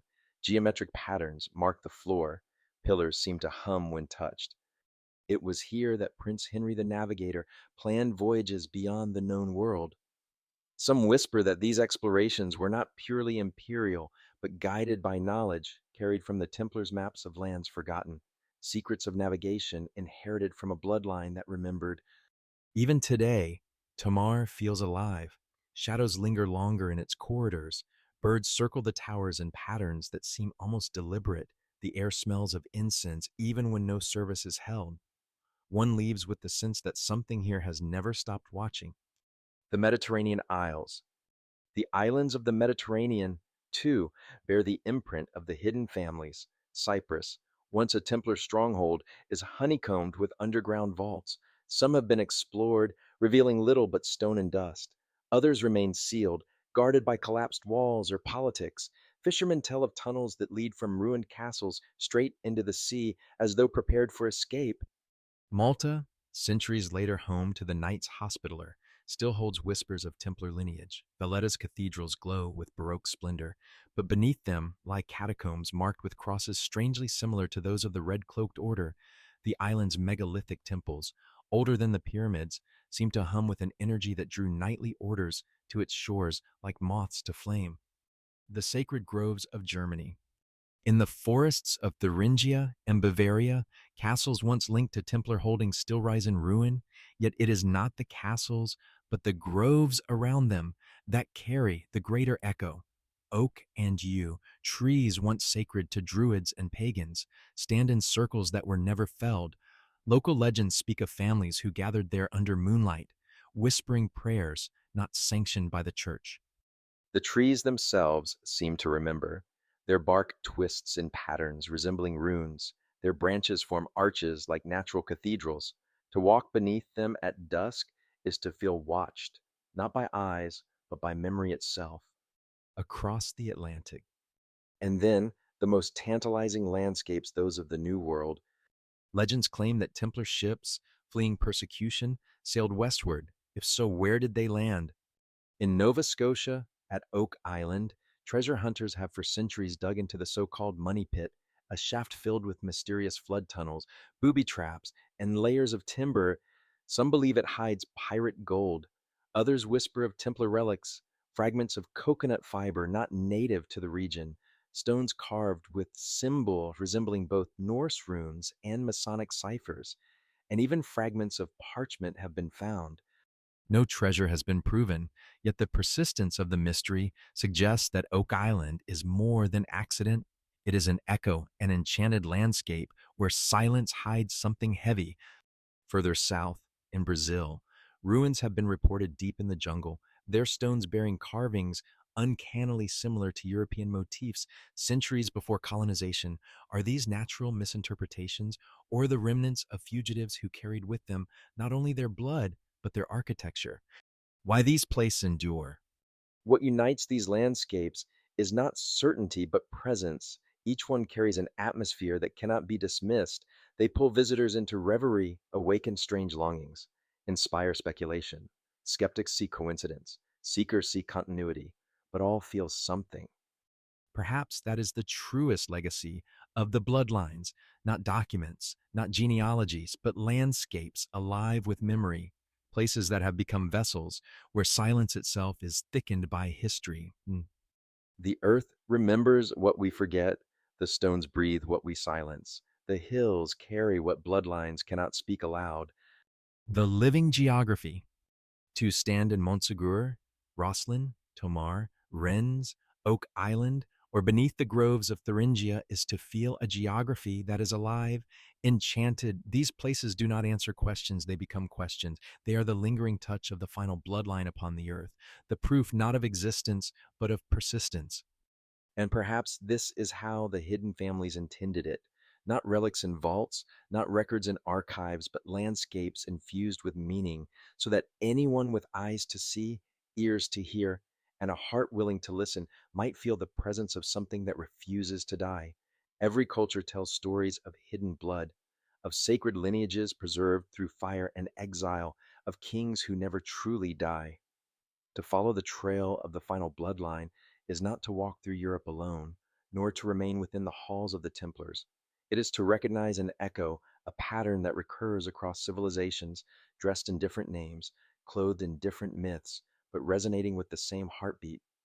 Perhaps this is why the legend endures. It does not stand alone. It stands among a chorus of parallel tales, each singing of something hidden, something preserved, something waiting. Arthurian Britain. In the green mists of Britain, the legend of King Arthur shimmers between history and dream. Arthur is not merely a warrior king, he is a figure of eternal return. The stories tell of his birth under mystery, of a sword pulled from stone, of a fellowship bound by loyalty and oath. At the heart of his tale is the quest for the Grail, the vessel of divine blood or divine wisdom. Arthur himself does not die.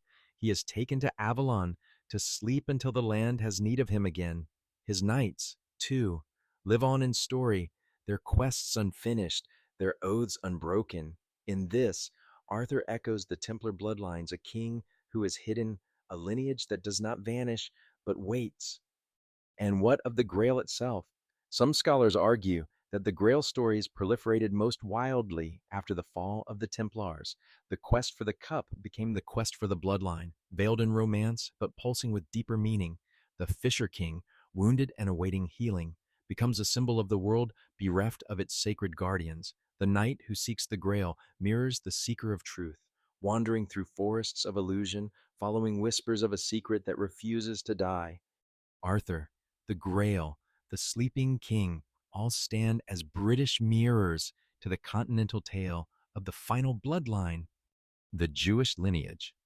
The idea of a chosen bloodline runs deep within Jewish tradition. From Abraham to David, from David to Solomon. Genealogies were not mere records of descent, they were threads of covenant. The house of David, in particular, was said to carry divine promise that from it would come the Messiah, the one who would restore and heal. After the destruction of the temple, this lineage was obscured, scattered among exiles, yet the memory persisted. Rabbis recorded genealogies, families whispered of descent, the very idea of messianic hope became inseparable from bloodline. The Templar legends that speak of descent from the House of David are not inventions in a vacuum. They are grafted upon this older current, the belief that blood carries not only ancestry, but destiny. To claim descent from David was to claim participation in a covenant that outlasted empire. And so the Jewish echo stands alongside the Templar one, a lineage hidden among ordinary families, waiting for recognition, waiting for return. The Islamic current. In Islam, 2. Lineage holds sacred weight. The descendants of the Prophet Muhammad, known as the Sayyids and Sharifs, are revered not only for ancestry, but for the transmission of baraka, a kind of spiritual blessing across centuries through wars and migrations. These lineages have been preserved with reverence. But beyond the Prophet's bloodline lies another echo, the figure of the hidden Imam in Shia Islam. The 12th Imam, Al-Mahdi, is said to have disappeared in the 9th century.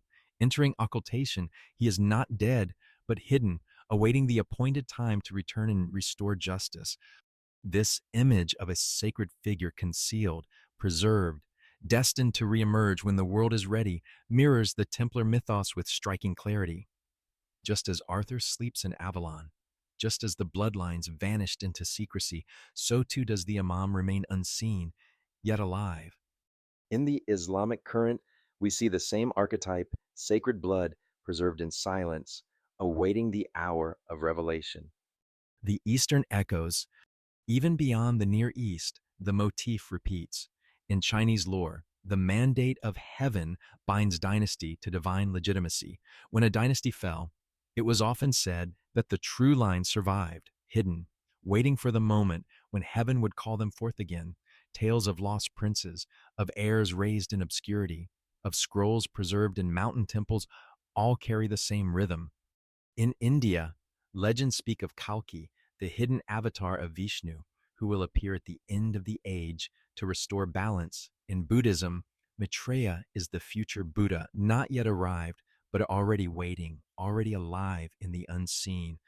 Everywhere, we find the same shape, a truth hidden, a lineage concealed, a promise preserved. The Maya and the lost cities. Even across the oceans, in the ruins of the Maya and the whispers of the Inca, there are tales of kings who did not die, but vanished into the mountains, promising to return. The figure of Pachacuti in Andean legend, or the stories of Maya lords preserved in the Popol Vuh, speak of cycles of times when the sacred withdraws, only to reappear when the world is in need. Some speculate, perhaps wildly, that these echoes are not independent, but connected, that voyagers carried the myths across seas, that the Templars themselves, if they reached the Americas, may have recognized in native stories the same archetype they carried of the hidden king, the preserved line, the sleeping truth. Why the echoes repeat? Is this universality proof that the final bloodline exists, that its presence is not myth, but fact, mirrored in different lands under different names? Perhaps. Or perhaps it reveals something deeper still, that humanity itself longs for this story. That across cultures, we cannot stop telling ourselves that truth does not vanish, that the sacred cannot be extinguished, that even in exile and silence, something is preserved. In this sense, the final bloodline is not merely a historical question, it is an archetype, a universal dream, a reminder that even when power betrays, even when empires burn, something endures, a seed, a flame, a line. The web of legends. Arthur sleeps. David's heirs survive. The Imam is hidden. The Buddha is yet to come. Dynasties wait in exile. The Grail lies unseen. Different lands, different names, same story. The parallel legends form a web stretching across continents and centuries, each strand vibrating with the same resonance.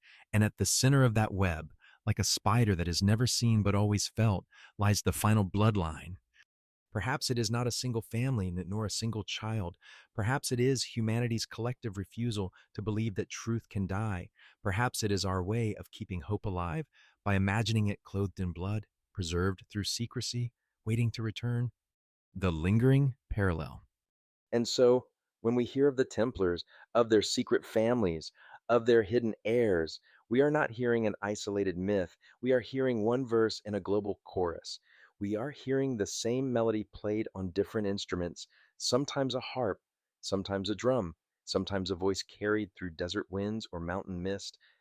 The parallel legends remind us that the final bloodline, whether real or imagined, is part of something larger, the human longing for continuity, for meaning, for the assurance that what is sacred cannot be extinguished by history's cruelty. And perhaps, just perhaps, these parallels are not coincidence. Perhaps they are signals. Perhaps the bloodline does not belong to one people, one place, one story. Perhaps it is the thread that runs through all of us, hidden until we dare to see it. There is a moment in every legend when silence trembles, when the air thickens with the sense that something buried stirs beneath the earth, that a hidden current flows once more to the surface. The story of the final bloodline is no exception. After centuries of shadows and whispers, small traces have returned subtle, elusive, but undeniable in their persistence. Like footprints in dew that vanish when the sun rises, these traces appear in unexpected places, a symbol carved where it should not be, a name preserved in a forgotten parish register, a document surfacing in an obscure archive, a dream that feels like memory. The traces may not prove the bloodline exists, but they are enough to unsettle, to ignite the imagination, to suggest that the silence is not absolute. The genealogical flicker. In the quiet halls of provincial libraries, where dust gathers on leather bound tomes, amateur genealogists have sometimes stumbled on strange continuities, a family name appearing in France and then again in Scotland, linked not by migration records, but by peculiar sigils carved on tombstones, an unbroken string of baptisms in a rural parish, each child carrying a name resonant with Templar lore hues, Jacques, Solomon. Some of these could be coincidence, names repeat, families intermarry, but at times the alignments feel too deliberate, as if someone ensured continuity, leaving just enough for the attentive to notice. In Portugal, For example, descendants of the Order of Christ have preserved genealogical records with obsessive care.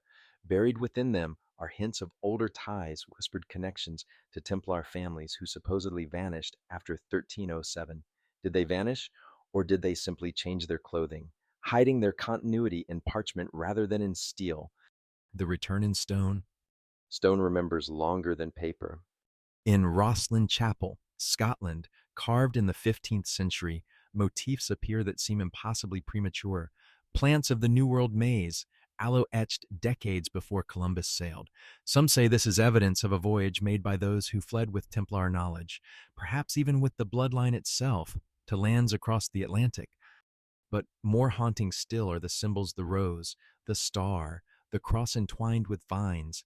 They whisper not merely of faith, but of lineage, of secrets preserved in stone, because stone does not burn as easily as parchment. Rosslyn is not alone. Scattered across Europe are chapels and abbeys where symbols appear suddenly after the fall of the Templars, roses blooming in stained glass, cryptic knots in capitals, geometric alignments that mirror sacred proportions. Some scholars argue these are artistic flourishes. Others see in them deliberate signals, like a secret code left for those who would one day recognize them. The shadow in names. Sometimes the trace returns in the most ordinary of ways in names that refuse to die. In certain villages of southern France, family names long associated with Cathar or Templar strongholds still persist. Families who, when asked, shrug and say they know nothing of old legends, yet keep alive names like de Montsegur, de Béziers, or simply Chevalier. In England, in the wake of suppression, some families took on new surnames: Carpenter, Mason, Templeton, as if preserving memory in disguise. Whether or not these names truly link to Templar heritage is uncertain, but their persistence suggests a subconscious tether, a way for the bloodline to leave faint imprints in common life, just enough to keep memory alive. The return in symbols. Not all traces belong to stone or name. Some belong to symbol marks that leap centuries as if immune to time.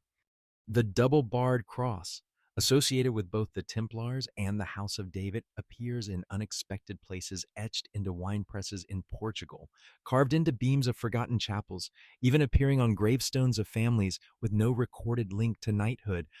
The fleur-de-lis, emblem of French royalty, has long been said to conceal deeper meanings. In certain contexts, it represents purity; in others, descent.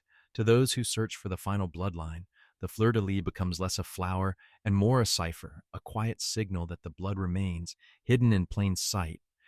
And the rose, always the rose, whether in glass, in stone, in tapestry, or in song, the rose lingers as the most enigmatic of all, not merely a symbol of beauty, but of secrecy, of blood, of unfolding revelation.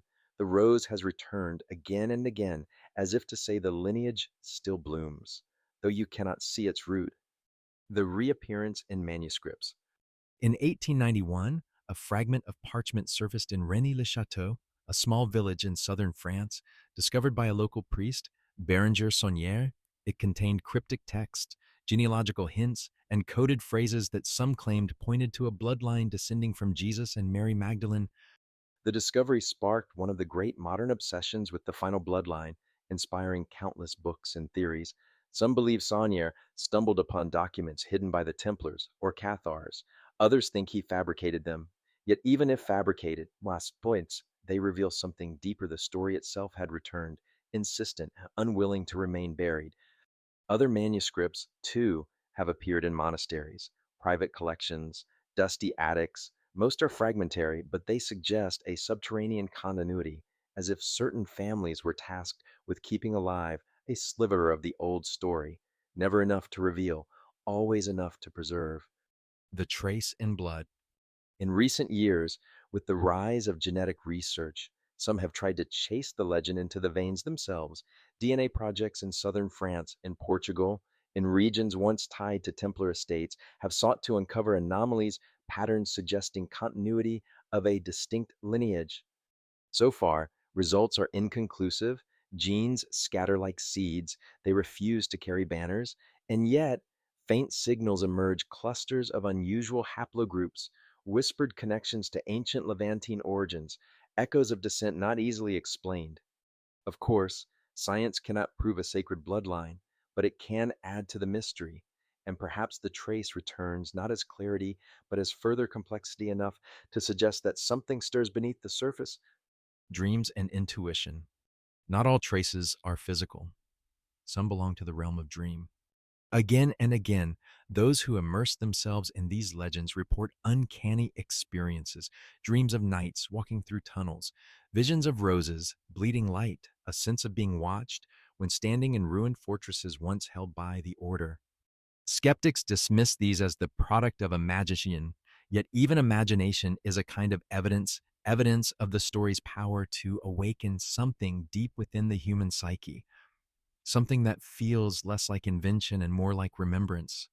Perhaps the bloodline returns not only in bodies or documents, but in the unconscious, in the collective dream of humanity, where myths never truly die. The subtle stirring. Taken together, these traces form not a map, but a murmur. A name here, a stone there, a parchment, a dream, a symbol. Each on its own is fragile, dismissible, explainable, but together they create a resonance, like notes in a forgotten song, a resonance that suggests the bloodline is not gone, but sleeping, or not vanished, but veiled. And perhaps that is the essence of the bloodline's survival, not to dominate, not to proclaim, but to leave faint imprints that draw the seeker onward. A game of echoes, designed not to reveal the truth too soon, but to awaken longing the hunger for truth itself. The question of intention. Is this reappearance deliberate? Are families of the final bloodline releasing these traces by design, preparing the world for a slow unveiling, or are the traces accidental fragments slipping loose despite centuries of concealment? We cannot know. But perhaps intention is less important than effect, for whether deliberate or accidental, the traces return, they circulate, they stir curiosity, they keep alive the possibility that the silence may one day be broken. Toward the horizon. And so the story returns, not as proof, not as revelation, but as trace. A chapel window glowing with rose light at dawn, a genealogical line that should not exist, a manuscript that refuses to be dismissed, a dream that feels like memory ice. The traces are fragile, but they are enough to suggest that the final bloodline is not extinguished, but woven through history like a thread of silver, glinting only when the light strikes it just so. We follow these traces not because they answer, but because they lead always onward, always deeper, always into the mystery. There comes a moment in every story where the thread grows faint, where even the echoes begin to fade, and all that remains is the hush of absence for the tale of the final bloodline. That moment feels close, as if the centuries of whispers have drawn us to the edge of something vast and wordless. We have followed signs through stone and manuscript, through names and symbols, through dreams that felt like memory. And yet, just as the trace sharpen, they dissolve again, leaving us staring into the silence that cradles them. It is here, in this fragile place between knowing and unknowing, that we encounter the last breath of the mystery. The fading symbols. Symbols are patient things. They outlast kings, nations, and creeds, but even symbols can wither when no one remembers what they mean. There are chapels across Europe where roses carved in stone have been weathered nearly flat by rain. Their petals are still there, but they no longer bloom with clarity. The geometry is lost, softened by centuries of wind. In some villages, names once heavy with lineage have become ordinary. Templeton now means nothing more than a family of farmers. Montsegur no more than a tourist stop. Its echoes reduced to postcards and trinkets. The bloodline's memory lingers in such places like perfume fading from cloth. It is still there if one leans close enough, but it will not last forever unless someone breathes it in again, unless someone carries it forward. The silence will claim it whole. And perhaps that is as intended. Perhaps the legacy was never meant to remain forever visible. The silence of the families. If the hidden families still exist, if their bloodline continues in flesh as well as in myth, then they have perfected the art of disappearance. Unlike dynasties that flaunted their heraldry, unlike noble houses that built palaces to proclaim their permanence, These families have slipped into obscurity. They became merchants, scholars, quiet landowners. Some say they fled beyond Europe entirely to the New World, to remote islands, to deserts where no chronicler would follow. There are rumors of Portuguese families who settled in Brazil, building chapels whose alignments mirror those in Lisbon, of French lineages who vanished after the wars of religion, only to surface generations later in Quebec, of a Spanish bloodline that moved through North Africa, keeping its archive buried in Moorish tombs. But none of these claims can be proved. The families, if they persist, breathe now with the silence of the earth, not shouting, not fighting for survival, but sinking deeper into the soil of time. Their secrecy is so complete it almost feels like surrender. The vanishing manuscripts. For every manuscript that surfaces, there are 10 that vanish. A parchment appears in a provincial archive, coded Latin, genealogical hints, and then disappears again, claimed by private collectors. A book rumored to describe the Rose of the Blood is mentioned in an estate sale in Vienna in the 19th century, but no one knows where it went. In Spain, a Jesuit scholar once claimed to have seen a chest of documents linking the Order of Christ to an ancient Levantine family. When asked later, that he said the chest had been removed where, by whom, he refused to say. It is as though the manuscripts themselves exhale their last breath into the world and then retreat, unwilling to remain exposed. What we hold are fragments, torn leaves, half legible codes enough to stir longing, never enough to satisfy it. And perhaps that, too, is the design. The bloodline's mystery survives not by revealing, but by vanishing. The dimming of the legends. Even legends fade when their fire is not tended. In the Middle Ages, tales of the Grail blazed across Europe, sung by troubadours, embroidered in courtly romances. In the Renaissance, whispers of Templar treasure and holy lineage electrified both nobles and peasants. In the Enlightenment, secret societies kept alive the aura of hidden continuity. But in our modern age, the legends have become entertainment, consumed as novels, films, speculative documentaries. They inspire, yes, but their sacred weight diminishes. When the Grail becomes a prop in a story, when Bloodline becomes the theme of a bestseller rather than a whisper of destiny, the mystery exhales its last breath into the air of spectacle. This does not erase it, but it changes it. The sacred becomes myth, the myth becomes tale, and the tale becomes entertainment. And in that transition, the silence deepens, the unreachable tomb. Among the most haunting fragments of the Bloodlines story is the suggestion of an undiscovered tomb. Some say it lies beneath Rosslyn Chapel, sealed away since the 15th century, its entrance hidden by labyrinthine carvings. Others believe it rests in Portugal, beneath the convent of Tomar, where tunnels wind like veins under the earth. A few insist it is not in Europe at all, that the Bloodline's resting place was carried across the sea, buried in the sands of America, long before Columbus. Yet each rumor ends in the same way: inaccessibility. Excavations are halted, tunnels collapse, permissions are denied, the tomb remains beyond reach, its silence unbroken. Perhaps it holds bones, perhaps documents, perhaps only stone and dust. But the idea of it, the thought of a chamber sealed against time, holding the last breath of a bloodline, lingers like a sigh caught between walls. The withdrawal into dream. As the material traces dim, something strange happens. The story shifts its dwelling place. No longer does it live in documents or symbols alone. It retreats instead into the realm of dream. Those who read too deeply into the legends often speak of visions, ephane, of encounters that feel less like invention and more like inheritance. They dream of knights standing guard in shadowed halls, of a rose unfolding into blood, of a lineage stretching back not centuries but millennia. It is as if the bloodline, retreating from history, has taken refuge in the imagination. The dream becomes its sanctuary, its final veil.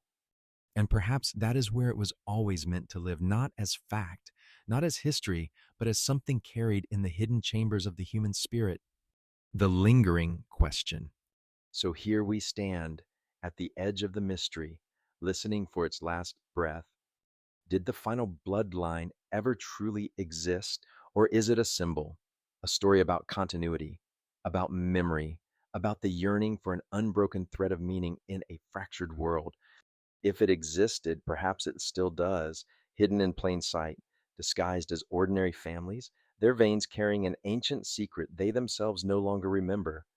If it never existed, then it has nevertheless shaped history, guiding architecture, art, societies, and in dreams, a fiction that behaves as truth, a myth that carries weight heavier than fact. And in either case, the silence remains. The exhalation. The last breath of the mystery is not a loud one. It does not roar like a revelation. It does not thunder like a discovery. It sighs. A sigh in the ruins of Montsegur as the wind brushes the stones, a sigh in Rosslyn Chapel when the morning light turns the rose window crimson, a sigh in an old book whose pages have never been fully opened. The bloodline breathes out into silence, leaving behind only the faint warmth of its presence. Toward the whisper. The story does not end here. Mysteries rarely end, they only soften into whispers. And that is where we must follow next into the closing whisper, where the tale of the final bloodline lingers like incense in the air after the flame has gone out, refusing to disappear completely, calling us into the dream it has always guarded. There comes a moment in every story when the voice lowers, when the words do not strive to explain or reveal, but to linger, like the final smoke curling upward after a candle has been extinguished. The tale of the final bloodline has carried us through centuries of whispers and shadows, through chapels drenched in starlight, manuscripts faded to near vanishing, and legends that echo across continents. Yet even after all has been told, something remains unspoken, a silence charged with presence, a secret that refuses to fully dissolve. And so we lean closer. We listen not with ears, but with the stillness of the heart. For the bloodline's story ends not with a proclamation, but with a whisper, the kind of whisper that slips into the mind just as sleep begins to take hold, half heard, half dreamed, yet unforgettable. The weight of unanswered questions. What is it about the final bloodline that compels us so deeply? Perhaps it is not merely the possibility of hidden families or secret heirs. Perhaps it is the questions it plants in us, questions we cannot resolve, but must carry like seeds in the soil of our imagination. Was there truly a lineage that survived the flames of persecution, carrying within it the blood of kings, prophets, or perhaps something older still? Did the Templars guard such a line, not as masters, but as servants, sworn to shield it across centuries? Did dynasties fall because they threatened this silence, because they came too close to unveiling what should remain veiled? Or is the bloodline not a matter of flesh at all, but of spirit, a continuity of vision, of memory, of dream? Perhaps the true inheritance is not in veins and bodies, but in the ability to remember what others forget, to keep alive the fire that empires sought to extinguish. The questions remain, and in remaining, they hold us in their spell. The Knight's embrace. Imagine now the listener lying beneath dim light, the world outside already softened by night. The story has carried them far across seas and deserts, across centuries and ruins, and yet the present moment feels hushed, untouched. The whisper of the bloodline is not confined to stone fortresses or caded parchments. It drifts into the night around us, the rustle of leaves outside a window, the hum of unseen stars, the faint scent of rain carried on the breeze. All of it feels like the same language the Templars once guarded, subtle, fleeting, but charged with meaning. As the story draws towards silence, the listener's breath slows, matching the rhythm of this hidden language. The bloodline is no longer just history, it is atmosphere, it is dream, it is the unseen thread binding past and present in a tapestry too vast to ever be fully seen. The eternal sleepers. Every culture imagines figures who do not truly die, but sleep, waiting for a time when they will return. Arthur in Avalon, the hidden Imam in Shia Islam, the sleeping emperor beneath mountains, even Christ, entombed yet destined to rise. The final bloodline belongs to this same pattern. Perhaps its heirs do not walk among us openly, but sleep in a deeper sense, their presence woven into the hidden fabric of the world, their memory breathing faintly beneath the noise of modernity. To think of them is to stand at the threshold of dream, for sleep is itself a mystery of return. Each night we vanish, and each morning we rise again, carrying fragments of a world that feels as old as time. Perhaps this is why the story soothes us. It reminds us that vanishing is not ending, that disappearance is not destruction, that even when silence falls, something remains, waiting, breathing, whispering. The whisper in the listener. Now the tale bends inward.